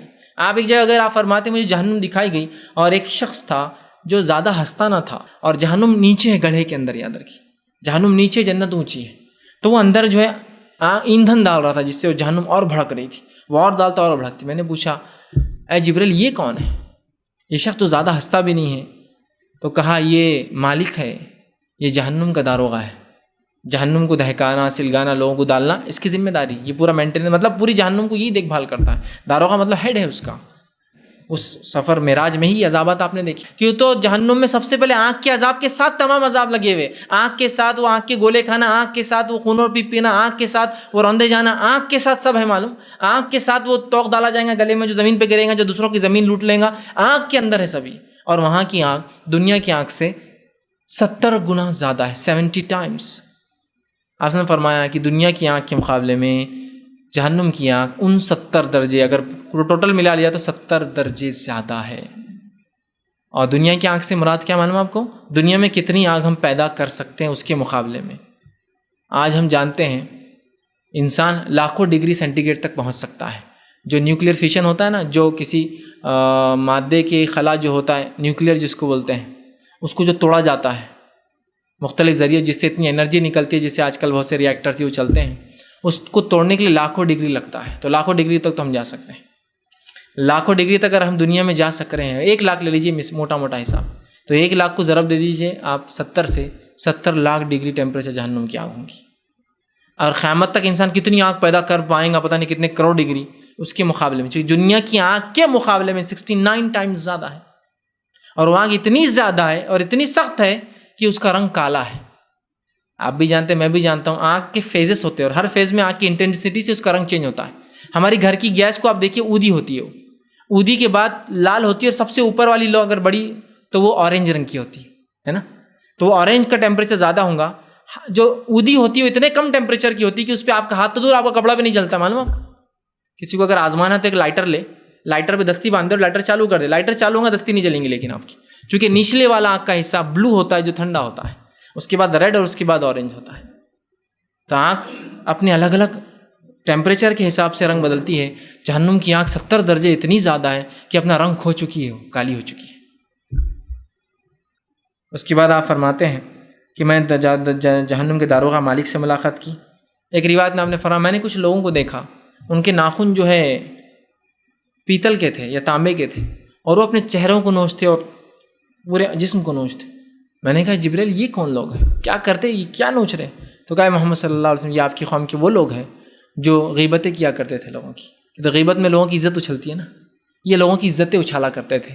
اب آخرت میں یہ اپنی عزت اچھال رہے ہیں، منہ پہ وہ کرنا اور سینوں کو سب پھاڑیں گے ناخنوں سے، ٹھیک۔ اور بہرحال بہت ساری روایتیں جس میں معراج میں آپ نے جنت اور جہنم کے کچھ سین دیکھے، تمام کو لینا بہرحال ممکن بھی نہیں اتنے کم وقت میں، تو کچھ باتیں بہرحال میں نے یہاں بہرحال رکھنے کی بہرحال کوشش کی۔ اسی طرح جو ہے اس کے بعد آپ صلی اللہ علیہ وسلم وہاں سے واپس نکلے، مکمل پورے سفر کر کے نیچے اترے۔ اس کے بعد آپ فرماتے ہیں کہ جب میں واپس آنے لگا تو ایک قافلہ میں نے دیکھا، جو قافلہ مکہ کی طرف آ رہا تھا۔ اس قافلے کا ایک اونٹ بچھڑ گیا تھا، اس اونٹ کو میں نے دیکھا کون سا تھا، لوگ اس کو ڈھونڈ رہے تھے۔ اس کے بعد میں مکہ واپس پہنچا دیا گیا۔ جب صبح ہوئی آپ صلی اللہ علیہ وسلم نے مشرکین مکہ سے کہا کہ کل رات میں بیت المقدس اور بیت المقدس سے آسمانی سفر کر کے آؤں۔ مشرکین نے ہنسا، اور ہنستے ہنستے ایک مشرک بھاگا دوڑتے اور جا کر ابوبکر صدیق، یہ یاد رکھیے بہت کروشل جس کو بولیں گے، بہت نازک زندگی کے مرحلے سے آپ سے گزر رہے تھے، اس لیے کہ آپ کی بیوی اور آپ کے چچا دونوں انتقال کر چکے تھے، اب کوئی سپورٹر نہیں تھا آپ کو۔ مشرک بالکل فل فلیش آپ کے خلاف اترے ہوئے تھے، بہت تکلیفیں دے رہے تھے مکمل طور سے۔ آپ نے جب یہ کہا تو مشرک ہنسے، اور ایک نے کہا کہ ابوبکر تیرا ساتھی کیا کہہ رہا ہے، دیکھ تمہارا دوست کیا کہہ رہا ہے، یہ کہتا ہے کہ راتوں رات ہی یہاں سے نکلا، مسجد اقصیٰ گیا جو کہ 30 دن کا سفر ہے، اور وہاں سے نکل کے آسمانی کر کے آیا۔ ابوبکر صدیق نے کہا کیا واقعی میں محمد صلی اللہ علیہ وسلم یہ کہتے ہیں؟ تو کہاں؟ تو کہا اگر وہ کہتے ہیں تو وہ سچ کہتے ہیں پھر. اور اسی وقت اب اللہ کے رسول صلی اللہ علیہ وسلم نے ان کو لقب دیا صدیق، تصدیق کرنے والا سچ کی، ہے نا. ایسا ایمان ہونا چاہیے ہمارا رسول اللہ علیہ وسلم کی ہر زندگی کے معاملے میں، کہ تصدیق کر لے کہ رسول نے کیا تو بس ہم کو یہی کرنا، اور ایسے ہی ہے وہ. سمجھ رہے آپ؟ اسی وقت آپ نے آپ کو لقب دیا اور کہا صدیق. ابوبکر وہ، اور اس بات کو رسول اللہ صلی اللہ علیہ وسلم اپنی زندگی میں دہراتے بھی رہے. جب مدنی زندگی میں ایک بار عمر ابن خطاب نے ابوبکر کو تھوڑا کچھ غیر غلط کہہ دیا تو آپ صلی اللہ علیہ وسلم اٹھے اور کہا کہ تم کیوں ابوبکر کو غلط کہتے ہو؟ اس لیے کہ یہ وہ تھا جب پوری دنیا میرا انکار کر رہی تھی، یہ میرا اقرار کر رہا تھا. جب پوری دنیا میرے خلاف تھی، ابوبکر میرے ساتھ کھڑا تھا، تو اس کو کیوں برا بولتے ہو؟ اگر ابوبکر سے کوئی غلطی بھی ہو تو اس کو برداشت کر لیا کرو، چونکہ اس کے احسانات بہت زیادہ ہیں مسلمانوں کے اوپر. تو صدیق کا لقب آپ کو دیا گیا تب اس واقعے کے بعد. اور ہمارا ایمان بھی ایسی ہونا چاہیے. اس لیے میں نے کہا نا اس واقعے میں ہمارا ایمان کیسا ہو؟ صدیق اکبر کے جیسا ایمان ہو. بس ایسا ہوا تو ہوا، بس ختم. عقل میں آؤ مت آؤ، سمجھ میں آؤ مت آؤ، لیکن اگر بات ثابت ہے تو ہم ایمان لاتے ہیں اس پر. ٹھیک ہے؟ یہ بات ان لوگوں کے لیے جو عقلوں سے لڑاتے ہیں قرآن حدیث کو. نہیں، عقل میں تو نہیں آتا ہے. تمہاری عقل کہاں اتنی بڑی ہے بھائی، جاؤ عقل کو سدھار کے آؤ. کتاب و سنت بہت اونچی چیز ہے، یاد رکھیے. بہرحال اب اس کے بعد وہ آپ نے جب یہ کہا تو مشرک جمع ہو گئے اور کہا چلو اب یہ بتاؤ وہ بتاؤ وہ بتاؤ. کہ تو ظاہر سے آپ کبھی وہاں سفر پہ نہیں گئے تھے. پوچھا گیا یہ بتاؤ، آپ شام سفر کے لیے گئے تھے لیکن بیت المقدس کبھی سفر نہیں کیا تھا. آپ نے پہلے اپنے چچا کے تجارتی قافلے لے گئے تھے شام کو آپ، اور اس کے بعد اپنے بیوی خدیجہ رضی اللہ عنہا کے قافلے لے گئے تھے، لیکن کبھی بھی آپ نے بیت المقدس کا سفر نہیں کیا تھا. تو پوچھا بتاؤ. تو پھر جبرائیل علیہ السلام آئے اور بیت المقدس کو ہاتھ میں لے کر آئے اور آپ کو بتاتے جاتے. جیسے جیسے لوگ پوچھتے ہاں چلو یہ بتاؤ والا کہاں ہے، جبرائیل علیہ السلام بتاتے جو آپ نے رات میں دیکھا تھا نا اور مکمل نہیں دیکھا. تو آپ کہتے ہیں یہ ایسا تھا ویسا تھا. آپ نے پورا بتایا. اس کے بعد آپ نے کہا ایک قافلہ آ رہا ہے جو اتنی دیر میں یہاں پہنچیں گا، اور اس کا ایک اونٹ گم گیا تھا اور یہ اونٹ اس کا سب سے آگے چل رہا ہے، جو کہ آپ نے اوپر سے دیکھا تھا نا آسمان جب اتر رہے تھے. اس کے بعد جب وہ قافلہ آیا تو مشرکین نے دیکھا واقعہ تو ایسی وہ جو اونٹ آپ نے پہلا بولا تھا وہی پہلے اندر آیا. اور جب پوچھا کیا تمہارا کوئی اونٹ گما تھا؟ تو کہاں رات میں ایک اونٹ گم گیا تھا ہمارا، بڑی مشکل سے ملا. خیر بہرحال اس کے بعد مشرک ایمان نہیں لائے. اس کے بعد اب اس واقعے سے ہمیں کیا سیکھ ملتی ہے؟ سب سے پہلی چیز تو یہ ملتی ہے کہ اس واقعے میں جو بتایا گیا وہ یہ ہے کہ رسول اکرم صلی اللہ علیہ وسلم کو غائب کی کچھ باتیں بتائی گئی تاکہ وہ باتیں امت تک پہنچا دی جائے، تاکہ ہم جنت کے حریص و طلبگار بنیں اور جہنم سے بچنے کی ہمیشہ کوشش کریں. دوسرا، اس رات ایک عظیم تحفہ دیا گیا اور وہ تحفہ نماز کا تھا. صحابہ نے تحفے کو یاد رکھا، وہ دن تاریخ اور مہینہ بھول گئے. ہم نے جو ہے صرف مہینہ دن اور تاریخ یاد رکھ لی، ہم تحفہ مکمل بھول گئے. یاد رکھیے اس رات کی تاریخ کوئی اہمیت نہیں رکھتی، معلوم ہے، کوئی اہمیت نہیں رکھتی، ذرہ برابر بھی نہیں رکھتی. اگر رکھتی تو صحابہ ضرور نوٹ کرتے اس تاریخ کو. یہ بکثرت اختلاف جو میں نے آپ کے سامنے صرف 6 قول رکھے، اگر آپ بولے تو میں آپ کے سامنے 50 قول رکھ سکتا ہوں اس تاریخ اور اس کے مہینے کے بارے میں. اتنے اقوال ہیں، مطلب اس میں اختلاف ہے. عید میں کسی کو اختلاف ہے عید کی تاریخ کب ہوتی ہے؟ جب 29 سے 30 روزے گزر جائے رمضان کے، تو اس کے بعد جو پہلی تاریخ آتی ہے نا شوال کی، تو وہ روزہ ہماری عید ہوتی ہے. اسی طرح ذی الحجہ کی جب 10 تاریخ آتی ہے تو اس دن ہماری عید ہوتی ہے. کوئی اختلاف ہے نہیں. رسول اللہ نے 10 ذی الحجہ کو منایا، 12 ذی الحجہ کو عید منائی، 13 ذی الحجہ کو عید منائی، رمضان کی عید جو ہے شوال کی 15 تاریخ کو منائی. ہے ایسا اختلاف نہیں نا. اختلاف کیوں ہے؟ اس لیے کہ یہ اہم نہیں تھی اس کی تاریخ. جو اہم تھی وہ تحفہ تھا. اور صحابہ کو جب نماز ملی تو جھوم اٹھ گئے تھے، خوش ہو گئے تھے کہ اللہ نے ہم پہ کچھ فرض کیا. جس اللہ نے اتنی نعمتیں ہم کو دے رکھی ہے، کچھ تو ہم پر فرض کرتا ہو. اور پہلی بار نماز فرض. اس سے پہلے صحابہ 2 وقت کی نماز پڑھتے، 2 رکعت ہوتی، لیکن وہ نفل تھی، فرض نہیں ہوئی تھی ابھی. خوش ہو گئے صحابہ کہ اللہ نے کچھ دے دیا تاکہ اس کے شکرانے نعمت میں ہم کچھ تو فرض ادا کرے. ہمارا معاملہ یہ کہ یار یہ نماز کا ایک ہے کہ ہم 5 ٹائم کی نہیں رہتی تو کتنا اچھا ہوتا تھا نا. کہ تو ہم نے اللہ کے احسانات نہیں سمجھے نا، اس وجہ سے ہم ایسا کر رہے ہیں. جب انسان کسی کے احسانات سمجھتا ہے نا تو اس کے لیے کچھ بھی کرنا اس کے لیے آسان. جب احسان ہی نہیں، اللہ نے کیا دے رکھا ہم کو، میں جو حالت میں پریشان ہوں، میرے کو اللہ نے اتنا دینے کے بعد نہیں پریشان ہوں، میری نظر اس سے بڑے والے کی طرف ہے. یار کیا میرے کو کچھ بھی نہیں ملا، میرے سے چھوٹے والا میرے کو دیکھ کے بول رہا ہے یار اپنے کچھ بھی، اس سے چھوٹا اس کو دیکھ کے بول رہا ہے کچھ بھی نہیں. ہم کہاں شکر. صحابہ تو شکر گزار تھے اپنے رب کی، تو چاہ رہے تھے کوئی چیز فرض ہو جائے ہم پر جلد سے جلد. وہ جھوم اٹھے اور نماز کو ایسا تھام لیا کہ یہاں سولی پر کسی کو چڑھا جا رہا ہے تو بھی وہ کہہ رہا نماز پڑھ لیتا ہوں. ہے نا واقعات موجود. صحابہ کو سولیاں دی جا رہی ہے، وہ کہہ رہے بس نماز پڑھ لیتا ہوں، اور جلدی نماز پڑھ رہے ہیں. اور دشمن سے کہہ رہے ہیں میں جلدی اس لیے نماز پڑھ کر آ رہا ہوں کہ تم یہ نہ سمجھو کہ موت کے ڈر سے میں لمبی نماز کر رہا ہوں، شارٹ نماز. لیکن نماز نہیں چھوڑ رہے.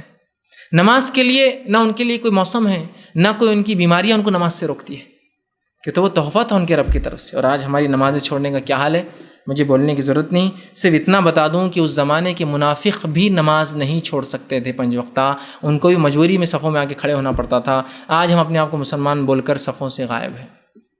اس دور کا منافق بھی منافق نہیں ہو سکتا تھا اگر نماز نہ پڑھے تو. مطلب منافق تو تھا لیکن نماز تو پڑھنا پڑتی تھی اس کو. کہ تو اس کو معلوم نماز نہیں پڑھوں گا تو کھل کر سامنے آ جاؤں گا منافق ہے. آج ہم کھل کر کہہ رہے ہیں میں ایمان والا ہوں اور نمازوں سے کیا غفلت ہے. بہرحال مجھے بولنے کی بتانے کی ضرورت نہیں ہے. اگر آپ جمعے کی نماز دیکھ لیں نا تو جمعے کی نماز کم و بیش 30 سے 40% مسلمان پڑھتے ہیں. تو مسجدیں پڑتی نہیں ہم کو, سڑکیں پڑتی نہیں. رمضان کے پہلے ابتدائی 2-4 دن جو ہوتا ہے نا تقریباً 50% مسلمان نماز پڑھتے ہیں. پورے نہیں پڑھتے تب بھی. تو مسجدیں پڑتی ہے کہ ہم کو سڑکوں پہ آ جانا پڑتا ہے. ہم کو 5-6 دن کے بعد پڑھنا شروع ہو جاتی ہے کیونکہ پھر لوگوں کا جوش کم, پھر 27 کو یاد آتا ہے ان کو, ہے نا, کہ ارے اپن مسلمان ہیں, رمضان چل رہا ہے, ابھی باقی ہے رمضان. پھر 27 کے دن ملیں گے آپ کو, 2-4 دن کے بعد رمضان کے 27 کو, ہے نا. مسجدیں پڑتی نہیں ہیں. کتنے لوگ نماز چھوڑ رہے ہیں نا. کتنا بڑا سنگین جرم ہے نماز, ایک فریضہ چھوڑنا. اب آئیے اس واقعے سے جو چیزیں ہمیں معلوم ہوتی وہ بھی اسی کی بات ختم کرتا ہوں. پہلی چیز, اس رات کا واقعہ ہوا, معراج ہوئی, اسراء ہوا, لیکن اس کا ہونا اس کے منانے کی دلیل نہیں ہے. یاد رکھیے یہ بات تھوڑی سی اٹپٹی لگے لوگوں کو لیکن سمجھنا ضروری ہے. فتح مکہ ہوا لیکن فتح مکہ کا دن منانا نہیں ہے. صلح حدیبیہ ہوئی اور صلح حدیبیہ کو قرآن میں اللہ نے کہا ان فتحنا لک فتحا مبینا, اے نبی ہم نے آپ کو کھلی کامیابی دی ہے صلح حدیبیہ. لیکن صلح حدیبیہ ہوئی لیکن اس کو منانا نہیں ہے. کیا صلح حدیبیہ کا دن ہے مناؤ. فتح مکہ ہوا لیکن فتح مکہ منانا نہیں کہ فتح مکہ ہوا. جنگ بدر مسلمان جیتے جس کو یوم الفرقان کہا رسول اللہ صلی اللہ علیہ وسلم نے, بلکہ قرآن نے کہا یوم الفرقان. اس دن فرق ہو گیا ایمان اور کفر کے اندر. یوم الفرقان ہوا, فتح مکہ رمضان میں ہوئی لیکن فتح مکہ منانا نہیں ہے ہم کو. ہوا تو معراج ہوئی, اسراء کا سفر ہوا لیکن اس کو منانا نہیں میرے بھائی. یہ سمجھنا ضروری ہے ہندوستان کے ہمارے ماحول میں. رسول اکرم صلی اللہ علیہ وسلم کے بعد آپ 12 سال حیات رہے یا 13 سال حیات رہے. اگر 10 کو لے لے تو 13 سال, 11 کو لے تو 12 سال, جو بھی ہوا ہوں گا, آپ کم و بیش 10 سے 13 سال حیات رہے. اس واقعے کے بعد آپ نے کبھی زندگی میں معراج کی رات نہیں منائی. صحابہ رسول اکرم صلی اللہ علیہ وسلم وفات کے بعد 11 ہجری میں آپ کی وفات ہوئی اور آخری صحابی کا انتقال 110 ہجری میں ہوا. صحابہ رسول اکرم صلی اللہ علیہ وسلم کے بعد 100 سال زندہ رہے. 100 سال میں 2 سال ابوبکر صدیق نے حکومت کی اور اس کے بعد 3 خلفاء راشدین, مطلب 4 ملا کر کل تقریباً 30 سال تک رسول اللہ صلی اللہ علیہ وسلم کے بعد خلفاء راشدین کا دور رہا. انہوں میں سے کسی نے بھی کبھی معراج نہیں منائی اور 27 رجب کو تو یہ ثابت ہی نہیں ہے. کتنے اقوال میں نے آپ کے سامنے رکھے, بھی دیکھیے آپ. واقعہ ہوا, اس کی عظمت ہے, اس میں تحفہ ملا لیکن منانا نہیں ہے بھائی میرے. فتح مکہ ہوئی, اس میں اللہ نے کامیابی دی مسلمانوں کو, اسلام کا غلبہ ہو گیا دنیا میں, لیکن منانا نہیں میرے بھائیوں. صلح حدیبیہ ہوئی جس سے مسلمانوں کو امن ملا, ان کا ایک دبدبہ قائم ہوا اور دنیا میں دعوت اسلام پہنچی, لیکن منانا نہیں میرے بھائی. جو یوم الفرقان جس کو ہم کہیں گے جنگ بدر ہوئی, اس میں اللہ نے کامیابی دی لیکن اس کو منانا نہیں میرے بھائی. تو معراج بھی حقیقی واقعہ ہے لیکن اس کو منانا نہیں میرے بھائی, یہ ثابت نہیں. اگر معراج کو منانا ہے تو ویسی منائیے معراج جو صحابہ نے منائی, اور وہ معراج یہ تھی جو آپ نے کہا نماز میری آنکھوں کی ٹھنڈک ہے, نماز دین کی معراج ہے. وہ معراج منائی کہ پوری زندگی نماز پڑھتے رہے. اور ہماری معراج کیا رہتی منانا, اب 27 رجب آ رہی, پہلے تو یہ فکس نہیں 27 رجب, ہم نے بنا لی دل سے, اور بس اس دن پھر خوب جاگ لیں گے, نہا لیں گے اور نمازیں پڑھ لیں گے اور احسان کر دیا اللہ پر نماز پڑھ کے. آپ نے بہت ہو گیا بھائی, احسان کر دیا آپ نے, ایک دن پڑھ لی نا, جس دن ملا اس دن پڑھ لیا کافی ہے. جو آپ سال بھر کو ضرورت نہیں ہے تم کو, منانا نہیں ہوا یہ واقعہ. دوسرا, قرآن میں معراج کا کہیں ذکر نہیں, یاد رکھیے. لوگ بولتے ہیں معراج قرآن سے ثابت ہے. قرآن میں اسراء کا ذکر ہے, معراج کا نہیں. دیکھیے میں نے شروع میں کہہ دیا تھا نا, سفر کے 2 حصے ہیں. پہلا حصہ اسراء ہے, مسجد حرام سے مسجد اقصی, سبحان الذی اسریٰ بعبدہ لیلا من المسجد الحرام الی المسجد الاقصی, ٹھیک ہے. تو یہ اسراء ہے. تو قرآن میں تذکرہ اسراء کا ہے, معراج کا ذکر قرآن میں نہیں ہے. معراج کا ذکر احادیث میں ہے. تو لوگ بولتے قرآن میں معراج اس لیے منائیں گے. قرآن میں کہیں معراج نہیں میرے بھائی, حدیث میں معراج ہے. تو منانا ثابت نہیں. اگر ثابت ہوتا تو سب سے پہلے رسول اللہ منا کے امت کو بتا دیتے کہ دیکھو یہ رات منایا کرو. اور صحابہ کسی نیکی کو چھوڑنے والے لوگ نہیں تھے, وہ ہر نیکی کر گزرتے تھے. وہ ہم کو کیا نہیں بتاتے, 110 ہجری تک آخری صحابی زندہ رہے, نہیں بتاتے ہم کو کر کے کہ رسول اللہ کو ہم نے دیکھا یہ رات مناتے ہوئے. یہ رات ہوئی, صحابہ اس پر ایمان لاتے تھے, ہم بھی لاتے ہیں, لیکن منانا ثابت نہیں ہے. ٹھیک. تیسری چیز جو آپ صلی اللہ علیہ وسلم اور صحابہ نے کبھی نہیں منائی اس رات کو, ٹھیک ہے. اسی طرح بہت سے لوگ اس رات میں مختلف منانے کے علاوہ عبادتیں کرتے ہیں, بالخصوص ایک نماز پڑھتے ہیں, قضائے عمری بولتے ہیں اس کو. خزائے عمری مطلب وہ پوری عمر بھر کی نماز کی خزا، آخری دن وہ ہوتا نا کمپلیشن سرٹیفکیٹ دے رہے کارپوریشن کو، تو کچھ تو بھی اکاؤنٹ کچھ بھی کر لو، ایک ٹھپا مار دو اور پیش کر دو، بس اللہ کو ایسی سمجھتے ہیں کہ بس اس دن نماز ملی تھی، اس دن آج پوری سال کی خزائے عمری پتہ نہیں، نماز سنت سے ثابت ہی نہیں خزائے عمری، فجر کی خزا پوری، ظہر کی خزا پوری۔ اگر اتنا آسان ہوتا تو رسول اللہ کیوں صحابہ کو خواہ مخواہ نماز پڑھنے گھوم دیتے، جو کہ نماز کے فرض ہونے سے پہلے بھی کچھ صحابہ نماز پڑھتے ہوئے پکڑے گئے تھے اس لیے مار کھاتے تھے، بلال نماز پڑھتے ہوئے پکڑے گئے تھے اس لیے مار کھاتے تھے، ابی ذر غفاری رضی اللہ عنہ نماز پڑھتے پکڑے گئے تھے، اپنی قوم نے ان کو سزا دی، کیوں پڑھتے تھے؟ بھائی سال آئیں گا خزائے عمری پڑھ لینا، پھر تم وہاں تو ضرورت تھی سہولت کی، وہ اتنی تکلیف اور اذیت دی جا رہی، خزائے عمری پڑھتے ہیں، بہرحال ثابت کہیں سے بھی نہیں۔ اس لیے ایک اور چیز جو ہوتی ہے لوگوں میں وہ یہ ہے، لوگ پوچھتے ہیں ٹھیک ہے اللہ کے رسول نے نہیں منائی، ٹھیک ہے صحابہ نے نہیں منائی، لیکن ہم منا لیے تو کیا ہوا؟ یہ بڑا مسئلہ رہتا، ہم کر لیے تو کیا ہوا؟ کیا کرتے ہیں ہم اس رات میں؟ نماز تو پڑھتے ہیں نا، ذکر و اذکار تو کرتے ہیں نا، اچھی بات ہے نا، یہ بات ٹھیک ہے، بات ٹھیک ہے، عقل میں بات ٹھیک آ رہی کہ ہاں بات تو صحیح ہے، لاجیکل ہے کہ بھائی کیا ہوا؟ تو کیا ہوا میں بتاتا ہوں۔ پہلا شریعت کا اصول سے دیکھ لیجیے، اصول کیا ہے؟ شریعت کا اصول یہ ہے عبادتوں میں صرف وہی کام کرنا ہے جو رسول اکرم صلی اللہ علیہ وسلم ثابت ہے، باقی سب حرام ہے۔ عبادتوں میں وہی کام کرنا ہے جو کام رسول اکرم صلی اللہ علیہ وسلم ثابت ہے، باقی حرام ہے۔ جیسے کہ نماز کیسی پڑھنا ہے؟ جیسے رسول اللہ نے پڑھی۔ روزے کیسے رکھنا ہے؟ جیسے رسول اللہ نے رکھے۔ زکوٰۃ کیسے؟ جیسے رسول اللہ نے دی۔ جیسا کہ زکوٰۃ 2.5% ہے، کو بولے گا نہیں ہم 2 دیں گے ہمارے حساب سے، کو بولے گا نہیں ہم 3 دیں گے، نہیں چلیں گا، 2.5 صرف، 2.5 سے زیادہ نفل صدقہ ہوں گا آپ کا، 2.5 سے کم کرو گے تو آپ گناہ گار ہوں گے، بلکہ کفر کرو گے، اس لیے کہ فرض کا انکار کفر ہے۔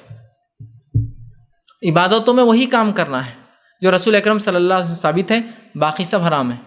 دنیا اور معاملات میں صرف وہ کام سے رکنا ہے جو رسول اللہ نے جس سے روکا، باقی سب حلال ہے۔ عبادت کا اصول یہ ہے کہ جو آپ سے ثابت ہے شریعت سے وہی کرنا، باقی حرام ہے۔ معاملات اور دنیا کا یہ معاملہ ہے، اصول یہ ہے کہ وہی حرام ہے جس کو بتائے گا، باقی سب حلال ہے۔ تو اس اصول کے مطابق یہ عبادت جو آپ کر رہے ہیں، یہ آپ سمجھنے کی کیا کہ تو وہی حلال ہوں گی جو آپ سمجھنے کی، باقی حرام ہے، تو یہ ثابت نہیں ہوں گی، بدعت میں شمار ہوں گی، یاد رکھیے۔ دوسرا لوگ کہتے ہیں چلو یہ تو ٹھیک ہے، بہرحال کہ آپ بول رہے ہیں کہ بھائی ٹھیک نہیں ہے، یہ اصول ایسا ہے، لیکن پھر بھی جڑ دماغ ہوتے ہیں کچھ لوگ، موٹی دماغ جس کو بولتے ہیں، نہیں کر لیے تو کیا ہو، پھر بھی کر لیے تو کیا ہو، تم لوگ فلاں ہیں، تم لوگ یہ ہو گئے، تم لوگ وہابی ہو گئے، تم لوگ یہ جماعت سے ہو گئے، وہ سب نہیں ہے۔ ہم کو یہ تعصب کو چھوڑتے حقیقت پہ آنا پڑے گا۔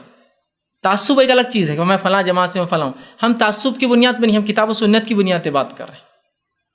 تعصب اپنی جگہ اس کو بازو رکھی ہم سیکھ سکتے قرآن و حدیث، ورنہ ہم تعصب رکھیں گے تو پھر ایک طرف جا کے ہم دوسروں کو گالیاں دینے والے بن جائیں گے۔ ہونا تو یہ چاہیے ایک طرف جا کے ہم دین کا علم سیکھ کے اور آگے بڑھنے کی کوشش کریں، ٹھیک ہے۔ تو بہرحال بہت سے لوگ بولتے نہیں کیا ہوا، ٹھیک۔ تو امام مالک رحمہ اللہ سے ایک مرتبہ کسی نے سوال کیا کہ اگر عید کی نماز کے لیے میں آؤں تو 2 رکعت عید کی نماز سے پہلے نفل پڑھ لوں تو کیا ہوا؟ عید کی 2 رکعت ہے نا صرف، لیکن میں پہلے پڑھ لیا تو کیا ہوا؟ امام مالک نے بڑا سمجھا لیکن نہیں سمجھنے لگا۔ اسی طرح ابن عباس رضی اللہ عنہ، عبداللہ ابن عباس رضی اللہ عنہ سے بھی کسی نے سوال کیا کہ عید کی نماز سے پہلے میں اگر 2 رکعت پڑھ لوں تو کیا ہوا؟ کہا مت پڑھ یار، سنت ثابت نہیں، پھر بھی کیا ہوا؟ بہت سے لوگ کیا سنیے، تو امام مالک نے اور عبداللہ ابن عباس نے یہ آیت پڑھ کے سنائی کیا ہوا، تو سورہ نور سورہ نمبر 24 کی آیت 63 پڑھی اور فرمایا فَلْيَحْذَرِ الَّذِينَ يُخَالِفُونَ عَنْ أَمْرِهِ أَن تُصِيبَهُمْ فِتْنَةٌ أَوْ يُصِيبَهُمْ عَذَابٌ أَلِيمٌ۔ یہ آیت کا ترجمہ ہے وہ لوگ جو ہمارے امر کی، اللہ اور اس کی رسول کی لائی ہوئی بات کی مخالفت کرتے ہیں، فَلْيَحْذَرِ الَّذِينَ يُخَالِفُونَ عَنْ أَمْرِهِ، وہ لوگ جو اللہ اس کے رسول کے حکم کی مخالفت کرتے ہیں، أَن تُصِيبَهُمْ فِتْنَةٌ، انہیں ڈرنا چاہیے کہ ان پر کوئی فتنہ اللہ نہ بڑا لا کر ڈال دے، أَوْ يُصِيبَهُمْ عَذَابٌ أَلِيمٌ، اور ڈرنا چاہیے کہ دنیا میں ان کو دردناک عذاب میں نہ گرفت کر لے۔ یہ آیت پڑھ کر سنائیں۔ لیکن کچھ لوگ اس سے بھی موٹے دماغ کے ہوتے ہیں، پھر بھی کیا ہوا کر لیا تو آئیے ان کے لیے بھی دلیل۔ چلیے نمازی تو ہے، عبادت ہی تو، چلو ٹھیک ہے اب اس کو ہی لے لو۔ ہم لوگ جو نماز پڑھتے ہیں، فجر کی نماز کتنی رکعت پڑھتے ہیں فرض؟ 2 رکعت۔ ظہر کی کتنی پڑھتے ہیں؟ 4۔ عصر کی 4، مغرب کی 3، عشاء کی 4۔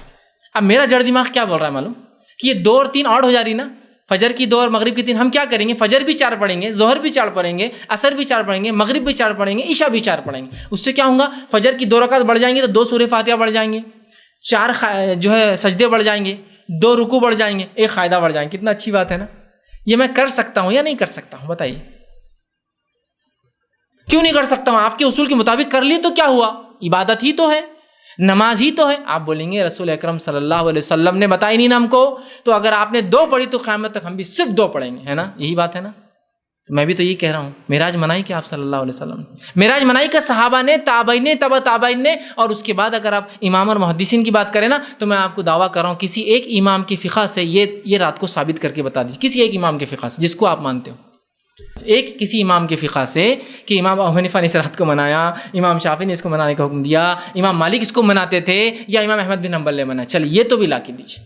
کیوں ایسا ہوتا ہے کہ جب کوئی کتاب و سنت کی بات کہے تو ہم امام کی بات کرتے، اب امام سے بھی ثابت نہیں ہوتا، نہیں سب کرے تو ہم کریں، یہ کیسی بات ہوئی یار؟ یہ آپ تو کہیں بھی ٹک نہیں رہے، پھر کتاب و سنت تو اس کو منانے کی اجازت نہیں رہی ہے، آپ کا مسلک بھی اجازت نہیں دیتا ہے اس کو۔ بتائیے کوئی کسی نے کوئی کتاب میں پڑھاؤ معراج کے مسائل، بتائیے ایک فقہ کی کوئی کتاب میں، میں تو کھلی بات کر رہا ہوں، میں اس لیے کہہ رہا ہوں تعصب کو بازو رکھ کر ہم سوچیں کتاب و سنت، ہم کو اصل دین پہ عمل کرنا ہے، ٹھیک ہے، چاہے وہ کوئی بھی دعوت دینے والا شیطان کیوں نہ ہو، اگر صحیح بات کہہ رہا ہے تو سننا چاہیے۔ سمجھ رہے ہیں بات کو؟ تو کیا صحیح ہوں گا میرا وہ فجر کو 4 کر دینا؟ نہیں۔ اچھا چلیے، اذان ہم دیتے ہیں، اذان کے آخری کلمات کیا ہے؟ آخر ختم اذان ہوتی کیا پڑھتے ہیں ہم؟ لا الہ الا اللہ۔ تو ہم کل سے ایسی اذان دیں گے، لا الہ الا اللہ محمد رسول اللہ۔ کیا غلط ہے؟ کلمہ ہی تو مکمل کر رہا ہوں نا میں۔ دیں گے آپ لوگ کل سے ایسی اذان؟ آپ کہیں گے یار اس کو پتھرے مار کے ختم کر دو، اس کو اذان تبدیل کرنے کی بات کرتا ہے۔ آپ سب نے ایسی اذان نہیں دی، آپ کی زندگی میں اذانیں دی گئی ایسی نہیں تھی، آپ چاہتے تو بڑھا نہیں سکتے تھے اس میں کلمے کا حصہ، آپ نے نہیں کیا تو تم آگے نہیں بڑھ سکتے۔ تو میں بھی یہ کہہ رہا ہوں آپ سے، جب معراج آپ نے منائی، تم کیسے آگے بڑھنے کی ہمت کرتے ہو مسلمانوں؟ تم کیسی اس کی جسارت اور ہمت کرتے ہو کہ نبی نے جو کام نہیں کیا یہ ہوا؟ میں کہہ رہا ہوں نہ ہوا، لیکن منانا ثابت نہیں۔ جس کے دل میں عظمت ہے اس رات کی تو وہ اس تحفے کو مناتا ہے سال بھر، جس کے دل میں خالی عظمت ہے تاریخ کی، اور تاریخ بھی ثابت نہیں بہرحال، تو بس ایک دن منا لیتا ہے اور معاملہ اس کا ختم ہو جاتا ہے۔ اور پانچویں چیز اور آخری چیز جو بہرحال وہ یہ ہے، اس رات میں کوئی خاص عبادت ثابت نہیں ہے، چونکہ اس رات کی کوئی تاریخی ثابت نہیں ہے، اس رات کا کوئی مہینہ ہی ثابت نہیں ہے، اس رات کا کوئی سن ہی ملتا نہیں صحیح کیا ہے۔ تو اس رات میں کوئی خاص عبادتیں، کوئی خاص میٹھے، کوئی خاص پکوان، کوئی خاص غسل، کوئی خاص کپڑے، کوئی خاص شربت، کوئی خاص خوشبو، کوئی خاص نماز، جیسا کہ آج بولے جگنے کی رات ہے تو کتنی رکعت نماز پڑھنے کی، بولے عشاء کی پوری 17 رکعت ہے نا۔ عام دنوں میں کون نے ڈھیل دیا تم کو مت پڑھو بول کے؟ یہ کیسا ہم نے کر دیا نا، ایک رات صرف منا رہے، باقی پوری زندگی خالی ہے ہماری نمازوں سے، ٹھیک ہے۔ تو بہرحال کوئی خاص عبادتیں اس رات میں ثابت نہیں ہیں۔ تو یہ چند باتیں تھیں جو سفر نامہ اسراء اور والمعراج آپ صلی اللہ علیہ وسلم کا سفر جو ہے اس کے تعلق سے میں نے کوشش کی آپ کے سامنے رکھوں، میں نے کوشش کی کہ جو حقیقتیں آپ کے سامنے رکھوں، اور اس کا منانا سننا سے بہرحال ثابت نہیں ہے۔ ہمارے پاس ہندوستان بر صغیر پاکستان میں جو یہ رات بالخصوص 27 رجب کو منائی جاتی ہے، کوئی ایسی صحیح روایت ثابت نہیں ہے جس سے یہ ثابت ہو کہ آپ صلی اللہ علیہ وسلم نے اس رات کو منایا۔ بہرحال کھلے ذہن سے اگر آپ اس کو سوچیں، آپ مطالعہ کیجیے اپنا، جائیے دیکھیے یہ رات ثابت ہے کیا، اور اگر نہیں ہے تو پھر اس میں کوئی بھی عمل یاد رکھیے سنت نہیں، چاہے آپ قرآن کیوں نہ پڑھتے ہو، یہ بدعت میں شامل ہوں گا، اس لیے کہ اللہ کی کتاب کیا کے پر بھی ویسے ہی عمل ہوں گا جو نبی اکرم صلی اللہ علیہ وسلم سے ثابت ہو، یاد رکھیے۔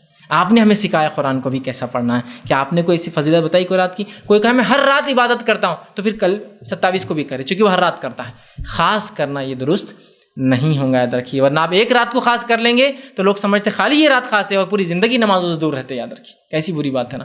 زندگی بھر نماز پڑھنا ایک انسان کو تو ایمان لانے کے بعد سے، بلکہ نماز کی چھوٹ تو اس شخص کو بھی نہیں جو ایمان لائے۔ آپ صلی اللہ علیہ وسلم کوئی شخص ایمان لاتا تو ایمان لانے کے بعد جو دوسرا کام کرواتے، غسل کرانے کے بعد بولتے نماز پڑھ، نماز پڑھ، اتنی اہم چیز ہے۔ منافق بغیر نماز پڑھے کہ نہیں رہ سکتے تھے رسول اللہ صلی اللہ علیہ وسلم کے زمانے میں، بہرحال نماز بڑی اہم چیز ہے۔ ہم کوشش کریں اس تحفے کو یاد رکھیں، اس تحفے کو اپنے نفس میں اور اپنے آل اولاد اور اپنے خاندان میں ایسا بٹھا دے کہ نمازی ہمارے خاندان والے بن جائیں۔ اگر یہ کر لیا تو واقعی میں آپ ہر روز معراج منا رہے ہیں، ہر روز معراج منا رہے ہیں، اور یہ نہ کیا اور ایک دن منایا تو اس کا کوئی ثواب نہیں بلکہ گناہ اور بدعت میں شامل ہوں گا۔ اللہ رب العزت سے دعا ہے کہ اللہ سبحانہ تعالیٰ جو کچھ کہا سنا گیا اس پہ عمل کی توفیق عطا فرمائے، ہم تمام کے لیے کتاب و سنت کا سمجھنا اور اس پہ عمل کرنا آسان کریں، جب تک ہمیں زندہ رکھے ایمان اور اسلام پر زندہ رکھیں، جب بھی ہمارا خاتمہ ہو ایمان پر ہمارا خاتمہ ہو۔ وآخر دعوانا الحمد للہ رب العالمین، سبحان ربک رب العزت عما یصفون وسلام علی المرسلین والحمد للہ رب العالمین۔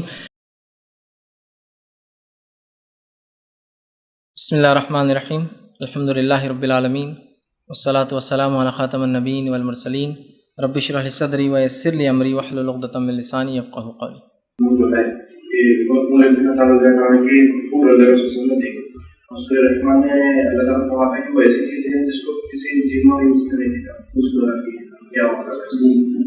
بھائی نے سوال کیا کہ جیسے میں نے کہا کہ آپ صلی اللہ علیہ وسلم نے جو ہے عمر ابن خطاب رضی اللہ عنہ کی حور کو دیکھا، اور قرآن نے تو کہا سورہ رحمان کے اندر کہ کسی جن اور انس نے جو ہے، تو سورہ رحمان میں جو بہرحال آئے تھے وہ کسی جن اور انس نے چھوا نہیں ہوں گا بول کر ہے، چھونے کے لفظ ہیں۔ بہرحال آپ صلی اللہ علیہ وسلم نے جو دیکھا ہے یہ علم غائب سے ہے، اور آپ صلی اللہ علیہ وسلم اگر مکمل طور سے وہ ہم کو مکمل ہی بتا دے کیسا ہے، تب بھی ہمارا ذہن اس کو سیکھ اور سمجھ نہیں پائیں گا۔ یہ انبیاء علیہ الصلاۃ والسلام کی خصوصیت ہے کہ ان کو اللہ رب العزت اپنے علم غائب سے کچھ چیزیں دیتا ہے۔ تو حور ظاہر سی بات ہے، جنت اور جہنم کی جو تکلیف، جنت کی نعمتیں، جہنم کی تکلیفیں علم غائب سے ہیں، لیکن پھر بھی رسول اکرم صلی اللہ علیہ وسلم کے ذریعے سے ہم کو کچھ نہ کچھ بتایا گیا تاکہ ہم کچھ سمجھ سکے، یا کچھ گناہوں کی خباث سمجھ سکے، کچھ نیکیوں کی طرف لپک سکے، تاکہ جنت ایسی اور جہنم ایسی ہے۔ لیکن یقیناً حقیقتاً ہم اس چیز کو سمجھ نہیں سکتے، اس معنی میں ہی ہے وہ جو ہے۔ تو آپ صلی اللہ علیہ وسلم کا کچھ خاص چیزوں کو دیکھنا، ایسا آپ نے انبیاءوں کو دیکھا، پچھلے لوگوں کو، ٹھیک، آپ کو آدم علیہ السلام کو دیکھا، جو ایسے لوگوں کو دیکھ رہے ہیں جو آپ کی نسل سے جنتی اور جہنم میں، ظاہر سی بات ہے یہ پوروں کو دیکھ رہے ہوں گے، آدم علیہ السلام جو پورے ان کی نسل سے جنتی اور پورے جہنمی، جس میں ہم اور آپ میں سے جو لوگ ہوں گے سب شامل ہیں نا۔ تو یہ تمام باتیں غائب سے یاد رکھیے، یہ غائب کی ہونے کے ناطے ہم اس کو سمجھ نہیں پائیں گے، اس کو اسی پہ انحصار کرنا پڑے گا۔ اور رسول اکرم صلی اللہ علیہ وسلم نے جو دیکھا بہرحال، لیکن وہ آپ کے لیے اسپیشل کیس تھا۔ ہم کو اگر بتایا بھی تو ظاہر سی بات ہے نہ ہم اس کو سمجھ پائیں گے، نہ کبھی ہم اس کو اگر پورا بھی ایکسپلین کر دیا تو ظاہر سی بات ہے جو حدیث ہے وہ یہ ہے کہ تم ان نعمتوں کو سمجھ نہیں سکتے، کوئی کان ایسا نہیں جو اس کو سن سکے، کوئی آنکھیں ایسی نہیں جو اس کو جس نے دیکھا ہو، اور کوئی ذہن ایسا نہیں جو اس کو سمجھ سکے۔ تو ظاہر سی بات ہے ہم اس کو سمجھ نہیں پائیں گے، اور رسول اللہ کو دکھانا یہ اسپیشل کنسیشن جس کو بولتے ہیں، اسپیشل کیس ہوتا ہے کہ اپنے نبی کو اللہ رب العزت کچھ چیزیں بتا دے جو عام طور سے لوگ نہیں دیکھ سکتے ہیں۔ السلام علیکم۔ وعلیکم السلام۔ ابھی آپ نے بتایا کہ شب معراج منانا ثابت نہیں۔ میرا سوال یہ ہے کہ ہندوستان میں یہ منانے کی شروعات کس طرح سے ہوئی، اور ابھی تک کہیں پر اس بارے میں بیداری کی بات، یا یہ اس طرح نہیں منانا چاہیے، کہیں کوئی بات سننے میں نہیں، اس کی بھائی نے ایک اچھا سوال کیا کہ معراج کے تعلق سے کوئی وضاحت کی یہ رات منانی نہیں چاہیے، یا ایسی کوئی بیداری یا ایسی کوئی تقریر، کوئی بات ہم نے آج تک نہیں سنی کہ یہ رات کو منانا نہیں چاہیے یا یہ رات ثابت نہیں ہے، اس کی کیا وجہ ہے؟ تو دیکھیے سب سے پہلی چیز تو یہ ہے کہ ہم نے، یہ افسوس کی بات ہے لیکن بہرحال بیان کر رہا ہوں، ہم نے اپنے علماؤں کو اتنا اختیار نہیں دیا کہ وہ ڈٹ کر صحیح اور غلط ہمارے سامنے رکھ سکے۔ ان کو ہم نے اتنا مجبور کر دیا کہ ہمارے عالم صرف وہی بات کہتے ہیں جو ہم چاہتے کہ وہ ہم سے کہیں۔ ایسا کئی مرتبہ ہوتا ہے کہ نماز کا کئی موقع ملتا ہے، امام صاحب غلطی کر دیتے ہیں نماز، وہ سجدے سہو کرانے کے بعد بھی لوگوں سے پلٹ کے کہتے کیا نماز دہرا دوں؟ لوگ کہتے ہیں ہاں، تو نماز دہرا دیتے ہیں۔ کبھی میں بھی ہوتا ہوں تو میں ذاتی طور سے جا کر پوچھتا ہوں کہ امام صاحب آپ نے نماز کیوں دہرایا؟ چونکہ وہ جانتے ہیں، کبھی پہچانتے ہیں مجھے تو کہتے ہیں کہ بھائی آپ جانتے فیض صاحب، میں جانتا ہوں کہ نماز دہرانے کی ضرورت نہیں، ان کو کون سمجھائے گا یار؟ اس سے اچھا ہے کہ میرے خلاف ہی بک بک کرتے رہے اور پورا دن اور پوری رات اور 100 جگہ سوالات کرے، دوسری نماز پڑھا دینا اچھا ہے نا، حالانکہ سجدے سہو کفایت کر جاتا ہے۔ تو مسئلہ یہ ہے، امت کا یہ حال ہے کہ امت چاہتی ہے کہ ہر چیز میں جو ہے ڈیموکریسی ہو، اکثریت کیا بول رہی وہ کرنا چاہیے۔ میں ایک ادنا قصہ سناتا ہوں آپ کو۔ الحمدللہ ایک صاحب نے، ایک مفتی ہے اورنگ آباد کی، ایک پہل لی تھی آج سے 3 سال پہلے، اور انہوں نے ایک بہت اورنگ آباد کی بڑی مسجد میں اس چیز کو ڈٹ کر بات کہی تھی اور کہا تھا 12 ربیع الاول کو عید میلاد منانا ثابت نہیں ہے۔ اور بڑی خوشی ہوئی مجھے یہ بات سن کر۔ اس کے بعد جو معاملہ ہوا ان کے ساتھ، جب وہ ممبر سے اترے تو ایک صاحب آگے بڑھے جو اثر رسوخ رکھتے تھے اور کئی مسجدوں کو پیسہ چندہ مدرسے کو چلاتے تھے، آگے بڑھ کر کہیں کہ کہا تیرے باپ نے تو کبھی ایسی بات نہیں کہی، اور میرے باپ دادا تو تیرے باپ کی بات سنتے مناتے آ گئے، اور تو کھڑ رہے کہ راج بول رہا ہے یہ درست نہیں ثابت منانا۔ سمجھ رہا ہے بات کو؟ اگلی بار ان کو موقع نہیں دیا گیا پھر چڑھنے کا۔ یہ بات کو آپ سمجھیے، ہم نے اپنے علماء کو اتنا فری کہاں چھوڑا ہے کہ وہ ہم کو صحیح بات بتا سکے۔ اگر میرے جیسا ایک آدمی جو ایک حرام تجارت میں ملوث ہے، کپڑے وپڑے اچھے، ایک گاڑی میں آتا ہے اور ایک عالم صاحب سے پوچھتا ہے عالم صاحب یہ معاملہ کیسا ہے، تو وہ پورا میرا بیک گراؤنڈ لے کے جواب دیتے ہو، جواب اس پر نہیں دیتے کہ ہاں یا نہ، پورا بیک گراؤنڈ لیتے ہوئے فیض صاحب ہے کیا، کہیں میں آئے ہوئے ہیں، چندہ کتنا آتا ہر سال اپنے مدرسے کو، زکوٰۃ میں گھیوں کتنے دیتے ہیں، فلاں کیا، اس کے اوپر ڈیپینڈ ہے پورے سوال کا جواب۔ ہم نے ان کو اتنا فری کہاں چھوڑا ہے؟ آپ فری چھوڑیے ان کو، پھر دیکھیے وہ آپ کو بتائیں گے علم کیا ہے اور صحیح بات کیا ہے۔ تو مسئلہ یہ ہے کہ ہمارے پاس ایک بھائی نے ایک سوال یہ بھی کیا تھا کہ کب سے منائی جا رہی ہے، تو ہمارے پاس اس کی تاریخ تو مجھے نہیں پتہ یہ کب سے منائی جا رہی ہے، لیکن ایک طویل عرصے سے دیکھا جا رہا ہے کہ لوگ اس رات کو، چونکہ معراج کی فضائل لوگوں نے پڑھ رکھے ہیں، فضائل پہ ان کو لگا کہ جس چیز کے فضائل ہے اس چیز کو منانا بھی چاہیے، حالانکہ ایسا درست نہیں ہے۔ منانا تو وہی چیز ہے جو کتاب و سنت نے بتائی، جیسے عیدین کا منانا، یہ منانا ہے، اس کے علاوہ کسی رات کو اور کسی دن کو شریعت نے پھر منانے کی اجازت نہیں دی ہے، تو لہٰذا ان کو اتنی ڈھیل نہیں دی گئی۔ اخبار میں جو علماء لکھتے ہیں وہ فضائل لکھتے ہیں، منانا کہیں بھی نہیں لکھتے ہیں وہ لوگ، لیکن اب چونکہ وہ اس انداز سے لکھتے ہیں کہ پبلک بھی خوش آ جائے اور اپن بھی کوئی غلط کام نہ کرے، تو فضائل، لیکن میں نے فضائل کے ساتھ آپ کو اس کے بارے میں یہ بتایا کہ منانا ثابت نہیں، تو فضائل کا پارٹ اگر صرف میرا اخبار میں چھاپ دے تو بہت صحیح ہے نا، منانے کی بات میں نے کہی کہ درست نہیں ہے، تو وہ لوگ لکھتے نہیں، خاموش بیٹھ جاتے، کیا کریں۔ رہا ان لوگوں کا مسئلہ جن کے پاس عقل نقل کچھ بھی نہیں، بس ان کے مناقب اور ان کے حکایات چل رہی ہے بس کہ بڑوں نے فرمایا اور شروع ہو گئے، ان کا تو پوچھی مت اب کہاں تک حال ہے۔ اسی معراج کے واقعے سے آپ کو ایک کڑی جوڑ کر بتاتا ہوں، جہالت کی انتہا۔ ایک صاحب ایک دن واقعہ سنانے لگے، معراج کا ہی یہی واقعہ جو میں نے آپ کو سنایا، سدرۃ المنتہا کے پاس تک کا واقعہ سنایا انہوں نے، اس کے بعد وہ بیان کرتے ہیں، ٹھیک ہے، اور یہ اعلان مائک سے ہو رہا تھا، تو ایک دو صحاب نے بھی سنا اور مستقی بات بیان کی، اور میں بھی پھر گیا اور میں نے بھی کچھ باتیں بہرحال پھر سنی اس کی۔ وہ بیان کر رہے تھے ایک بڑی مسجد جو کہ مرکز کی اہمیت رکھتی ہے اس جماعت کے لوگوں کے لیے، وہ بیان کر رہے تھے کہ آپ وسلم وہاں پہنچ گئے۔ جب وہاں پہنچے تو وہاں سے آگے قدم ہی آپ وسلم کرنی پڑتا تھا۔ اب یہ اس کو وحی ہوئی ہے، حدیث میں تو کہیں نہیں، لیکن اس کو شاید وحی ہوئی، بعد میں جبریل نے آ کے بتایا وہاں کیا ہوا تھا۔ آپ وسلم آگے نہیں بڑھ پا رہے، آپ وسلم پریشان ہو، چونکہ جبریل علیہ السلام تو چلے گئے، آپ وسلم اکیلے تھے۔ اس کے بعد آپ صلی اللہ علیہ وسلم دیکھا ایک شخص ادھر سے آ رہا ہے، سبحان اللہ، کہاں سے؟ جہاں رسول اللہ نہیں جا پا رہے ہیں وہاں سے ایک شخص آ رہا ہے۔ آپ صلی اللہ علیہ وسلم رکے رہے، جب وہ شخص آیا تو آپ صلی اللہ علیہ وسلم جب دیکھا تو آپ خوش ہو گئے، وہ تھے خواجہ غریب نواز اجمیر والے، وہ وہاں سے آ رہے تھے جہاں نبی جا نہیں سکتا ہے، معراج کی رات سنا رہے تھے یہ واقعہ، اس لیے آپ کو سنا رہا ہوں، جہالت کی انتہا۔ وہ لوگ جو تھوڑے بہت ٹھیک ہے وہ خالی فضائل لکھ کے بیچارے چپ ہو رہے، ان کے پاس تو حکایتیں چالو ہے۔ پھر وہ خواجہ غریب نواز آئے اور آ کر اللہ رب العزت کے سامنے سجدے میں گر گئے، پھر رسول اللہ صلی اللہ علیہ وسلم آپ کی پیٹھ پر پیر رکھ کر آگے جا سکے، تو ولیوں کے سہارے کے اور وسیلے کے بغیر تو نبی بھی آگے نہیں بڑھ سکتا ہے۔ سبحان اللہ، نعرے فلاں۔ تو یہ ہوتی ہے اولیاء اللہ کی، سمجھ رہا، دیکھیے آپ، تو یہ تو جہالت کا حال ہے، جو اپنے نبی سے اونچا کسی ولی کو بتائے، اس سے احمق اور بڑا بیوقوف کون ہوگا۔ دیکھیے ہم کسی اللہ کے ولی سے نفرت اور ان سے بغض ہم نہیں رکھتے ہیں، لیکن ہم ضرور ایسے شخص سے بغض رکھتے ہیں جو نبی کا مقام چھوٹا کرے ولیوں کے سامنے، اس سے تو ہماری نفرت اور بغض ہے، سمجھ رہا بات۔ تو یہ تو جہالت کا حال ہے۔ تو یہ ایک طرف تو جاہل طبقہ رہا، جو تھوڑا سمجھدار طبقہ ہے تو وہاں یہ حالت ہے کہ بار ہمارے باپ دادا غلط تھے گا، تمہارے باپ تو ہی سناتے ہیں ہم کو، تو وہ گلا پکڑ لیتا تو علماء خاموش، تو علماء کو چھوٹ دینی چاہیے تھوڑی، یا آپ پرائیویسی میں کبھی علماء سے پوچھیے کیا یہ ثابت ہے، وہ ضرور آپ کو کہیں گے ثابت نہیں۔ لیکن مسئلہ یہ ہے عوام نے بیچاروں کو اتنا اپنے اوپر ڈیپینڈ کر دیا کہ وہ اپنے عام معاش کی ضرورتیں جو ہوتی بالکل اس کے لیے بھی وہ ڈیپینڈ ہے آپ پر، تو وہ نہیں چاہتے کہ وہ معاملہ ٹوٹے، ٹھیک۔ تو اس کے لیے ضروری ہے علماء کو ایک فری ہینڈ دیا جائے، ان کو اچھی تنخواہیں باندھی جائے، اور ان کی بات آپ سنیں، ان سے وہ بات سننے کی کوشش نہ کریں جو آپ چاہتے ہیں، وہ سنیں جو وہ چاہتے ہیں آپ سے کہنا کتاب و سنت کے مطابق۔ تو میں سمجھتا ہوں نا یہ آدھے زیادہ خرابیاں صرف ان کو مضبوط کرنے کی وجہ سے نکل جائیں گی۔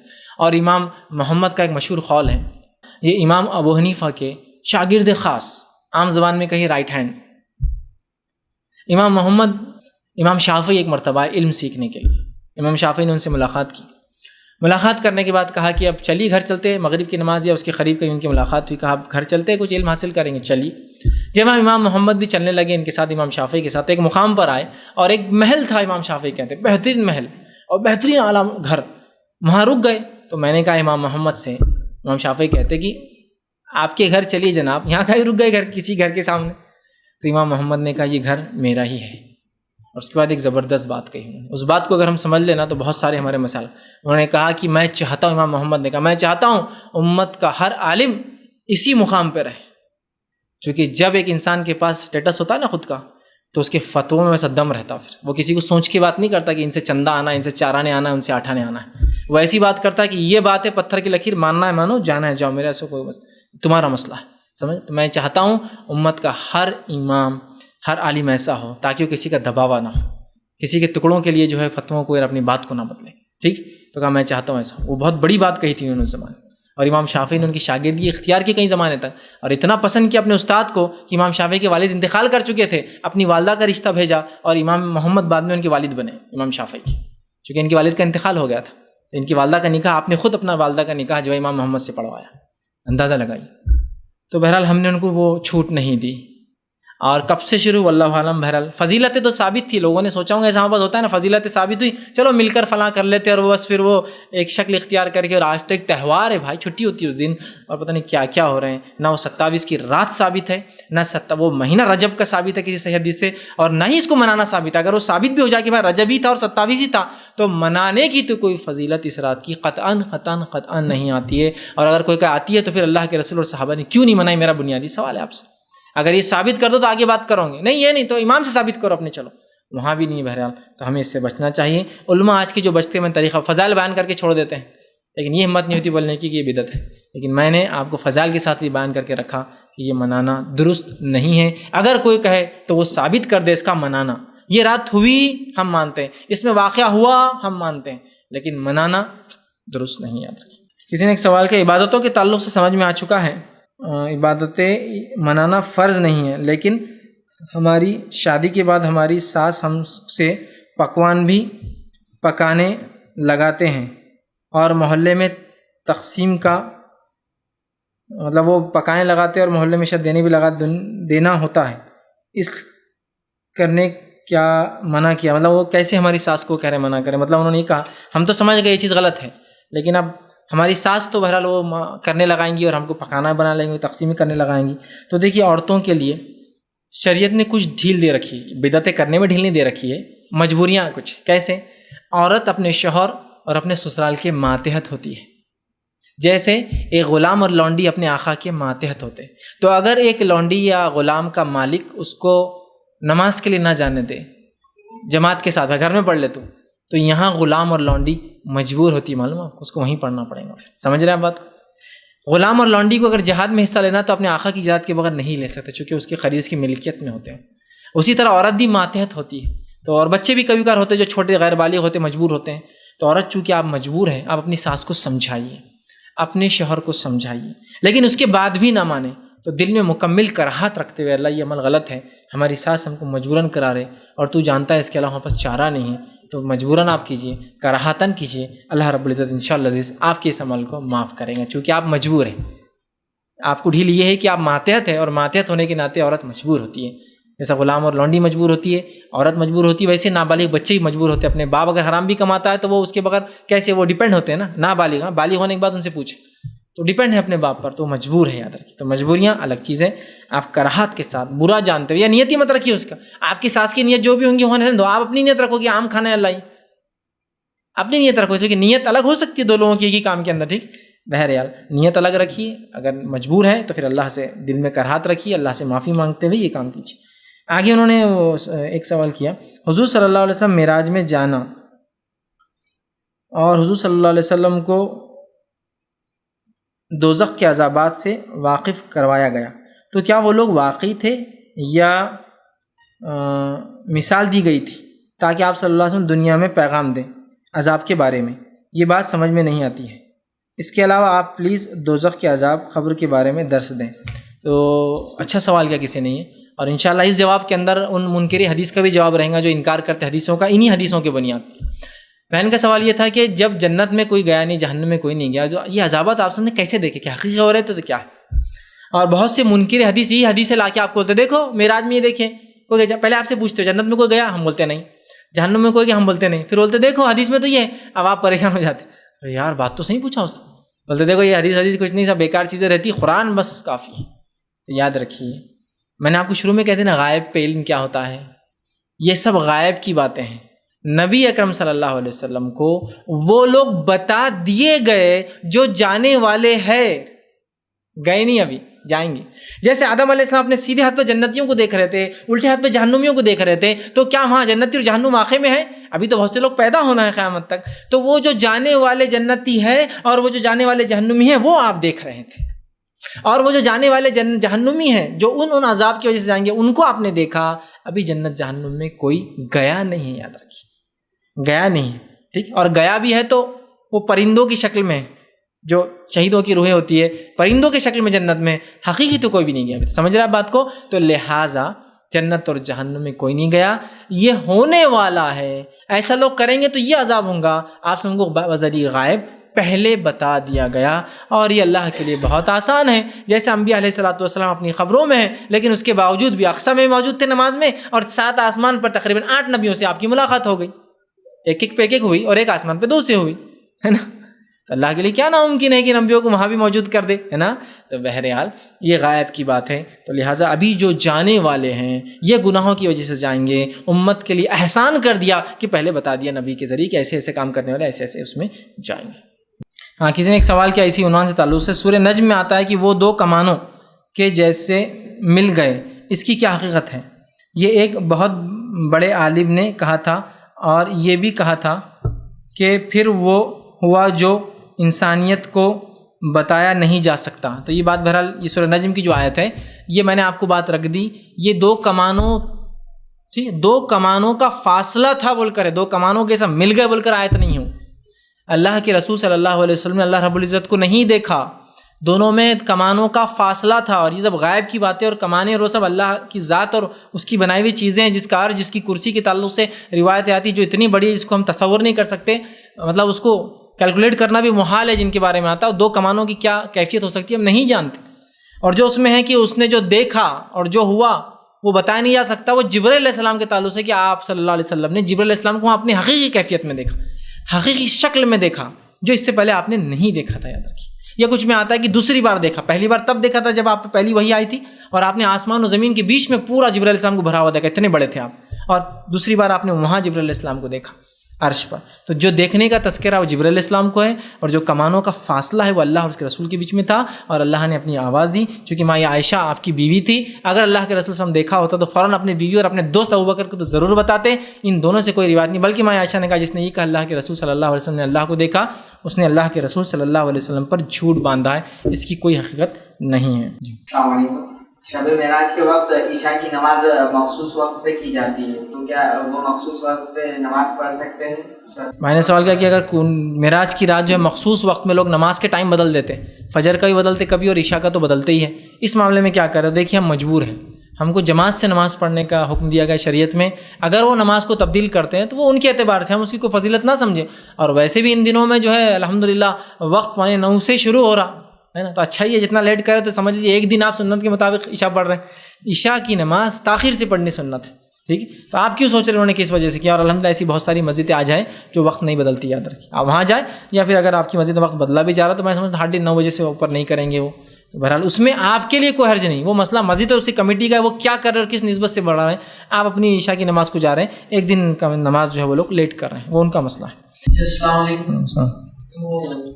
اگر کسی اپنے گھر میں فاتحہ دلاتے بڑی اور بولتے ہیں کہ گھر پاٹ کے آؤ، ضرورت مند لے کے آؤ، اور اپنے وہ جیسے سب سے چھوٹے ہیں تو ان کو بانٹنا پڑتا ہے مجبوراً، تو اس میں کیا؟ بھائی نے ایک اچھا سوال کیا کہ اگر گھر میں کوئی چیز ایسی بنتی ہے جو سنت سے ثابت نہیں ہے، وہ غلط اور بدعت ہے، لیکن گھر میں بچے ہیں چھوٹے ہیں عمر میں، تب وہ کیا کرے؟ بانٹ کے آؤ بولتے ہیں، ٹھیک ہے، اس معاملے میں چونکہ آپ مجبور ہوتے ہیں، کبھی تو آپ ضد کر جائیے، جو بھی ضد کے تقاضے ہوتے ہیں، جو بھی انسان اپنی چیزوں کو منوانے کو کرتا ہے، ہمیں کو نہیں بانٹنا تو نہیں بانٹنا، لیکن یہاں کیا ہوتا ہے گھر والے بھی بہت حجت میں رہتے کہ نہیں اس سے تو بٹوا کے رہیں گے، ہے نا افراد؟ تو اگر انسان مجبور ہے، مجبور کر دیا جائے تو مجبوری کی شکل میں آپ دل میں کراہت رکھتے ہوئے دینے میں انشاءاللہ عزیز، مجبور، پھر کہہ رہا ہوں مجبور شخص جس کو کوئی چارہ نہیں، گھر کا سب سے چھوٹا ہے اور وہ مجبور بھی ہے، اس کے علاوہ وہ چارہ ہی نہیں کہ وہ کچھ کر سکے اور وہاں اس کو رہنا ہے، ظاہر سی بات ہے، تو بہرحال چونکہ اب سماج پورا اس میں ملوث ہے، اس میں ڈوبا ہوا ان بدعتوں میں، تو کراہت رکھتے ہوئے دل میں برا جانتے ہوئے اللہ سے توبہ کرتے ہوئے انشاءاللہ آپ بانٹ دیں گے تو انشاءاللہ عزیز اللہ تعالیٰ آپ کو جو ہے معاف کریں گا، لیکن آپ برابر اس کے خلاف تو بات ضرور کرنا کہ بھائی نہیں کرنا ہے، جتنی ضد ہو سکتی کر لے، لاسٹ ریسورٹ جس کو بولیں گے، سب وہ عورت مجبور تھی، جیسا غلام مجبور ہوتا ہے، تو ایک نابالغ یا چھوٹا بچہ جو گھر میں ہے یا مجبور ہے جو والدین میں ڈیپینڈ ہے، تو بہرحال اس کی وہ مجبوری ہے، انشاءاللہ عزیز اللہ جو ہے اس کو معاف کریں گے، ٹھیک ہے؟ وآخر دعوانا الحمدللہ رب العالمین، سبحان ربک رب العزۃ عما یصفون وسلام علی المرسلین والحمد للہ رب العالمین۔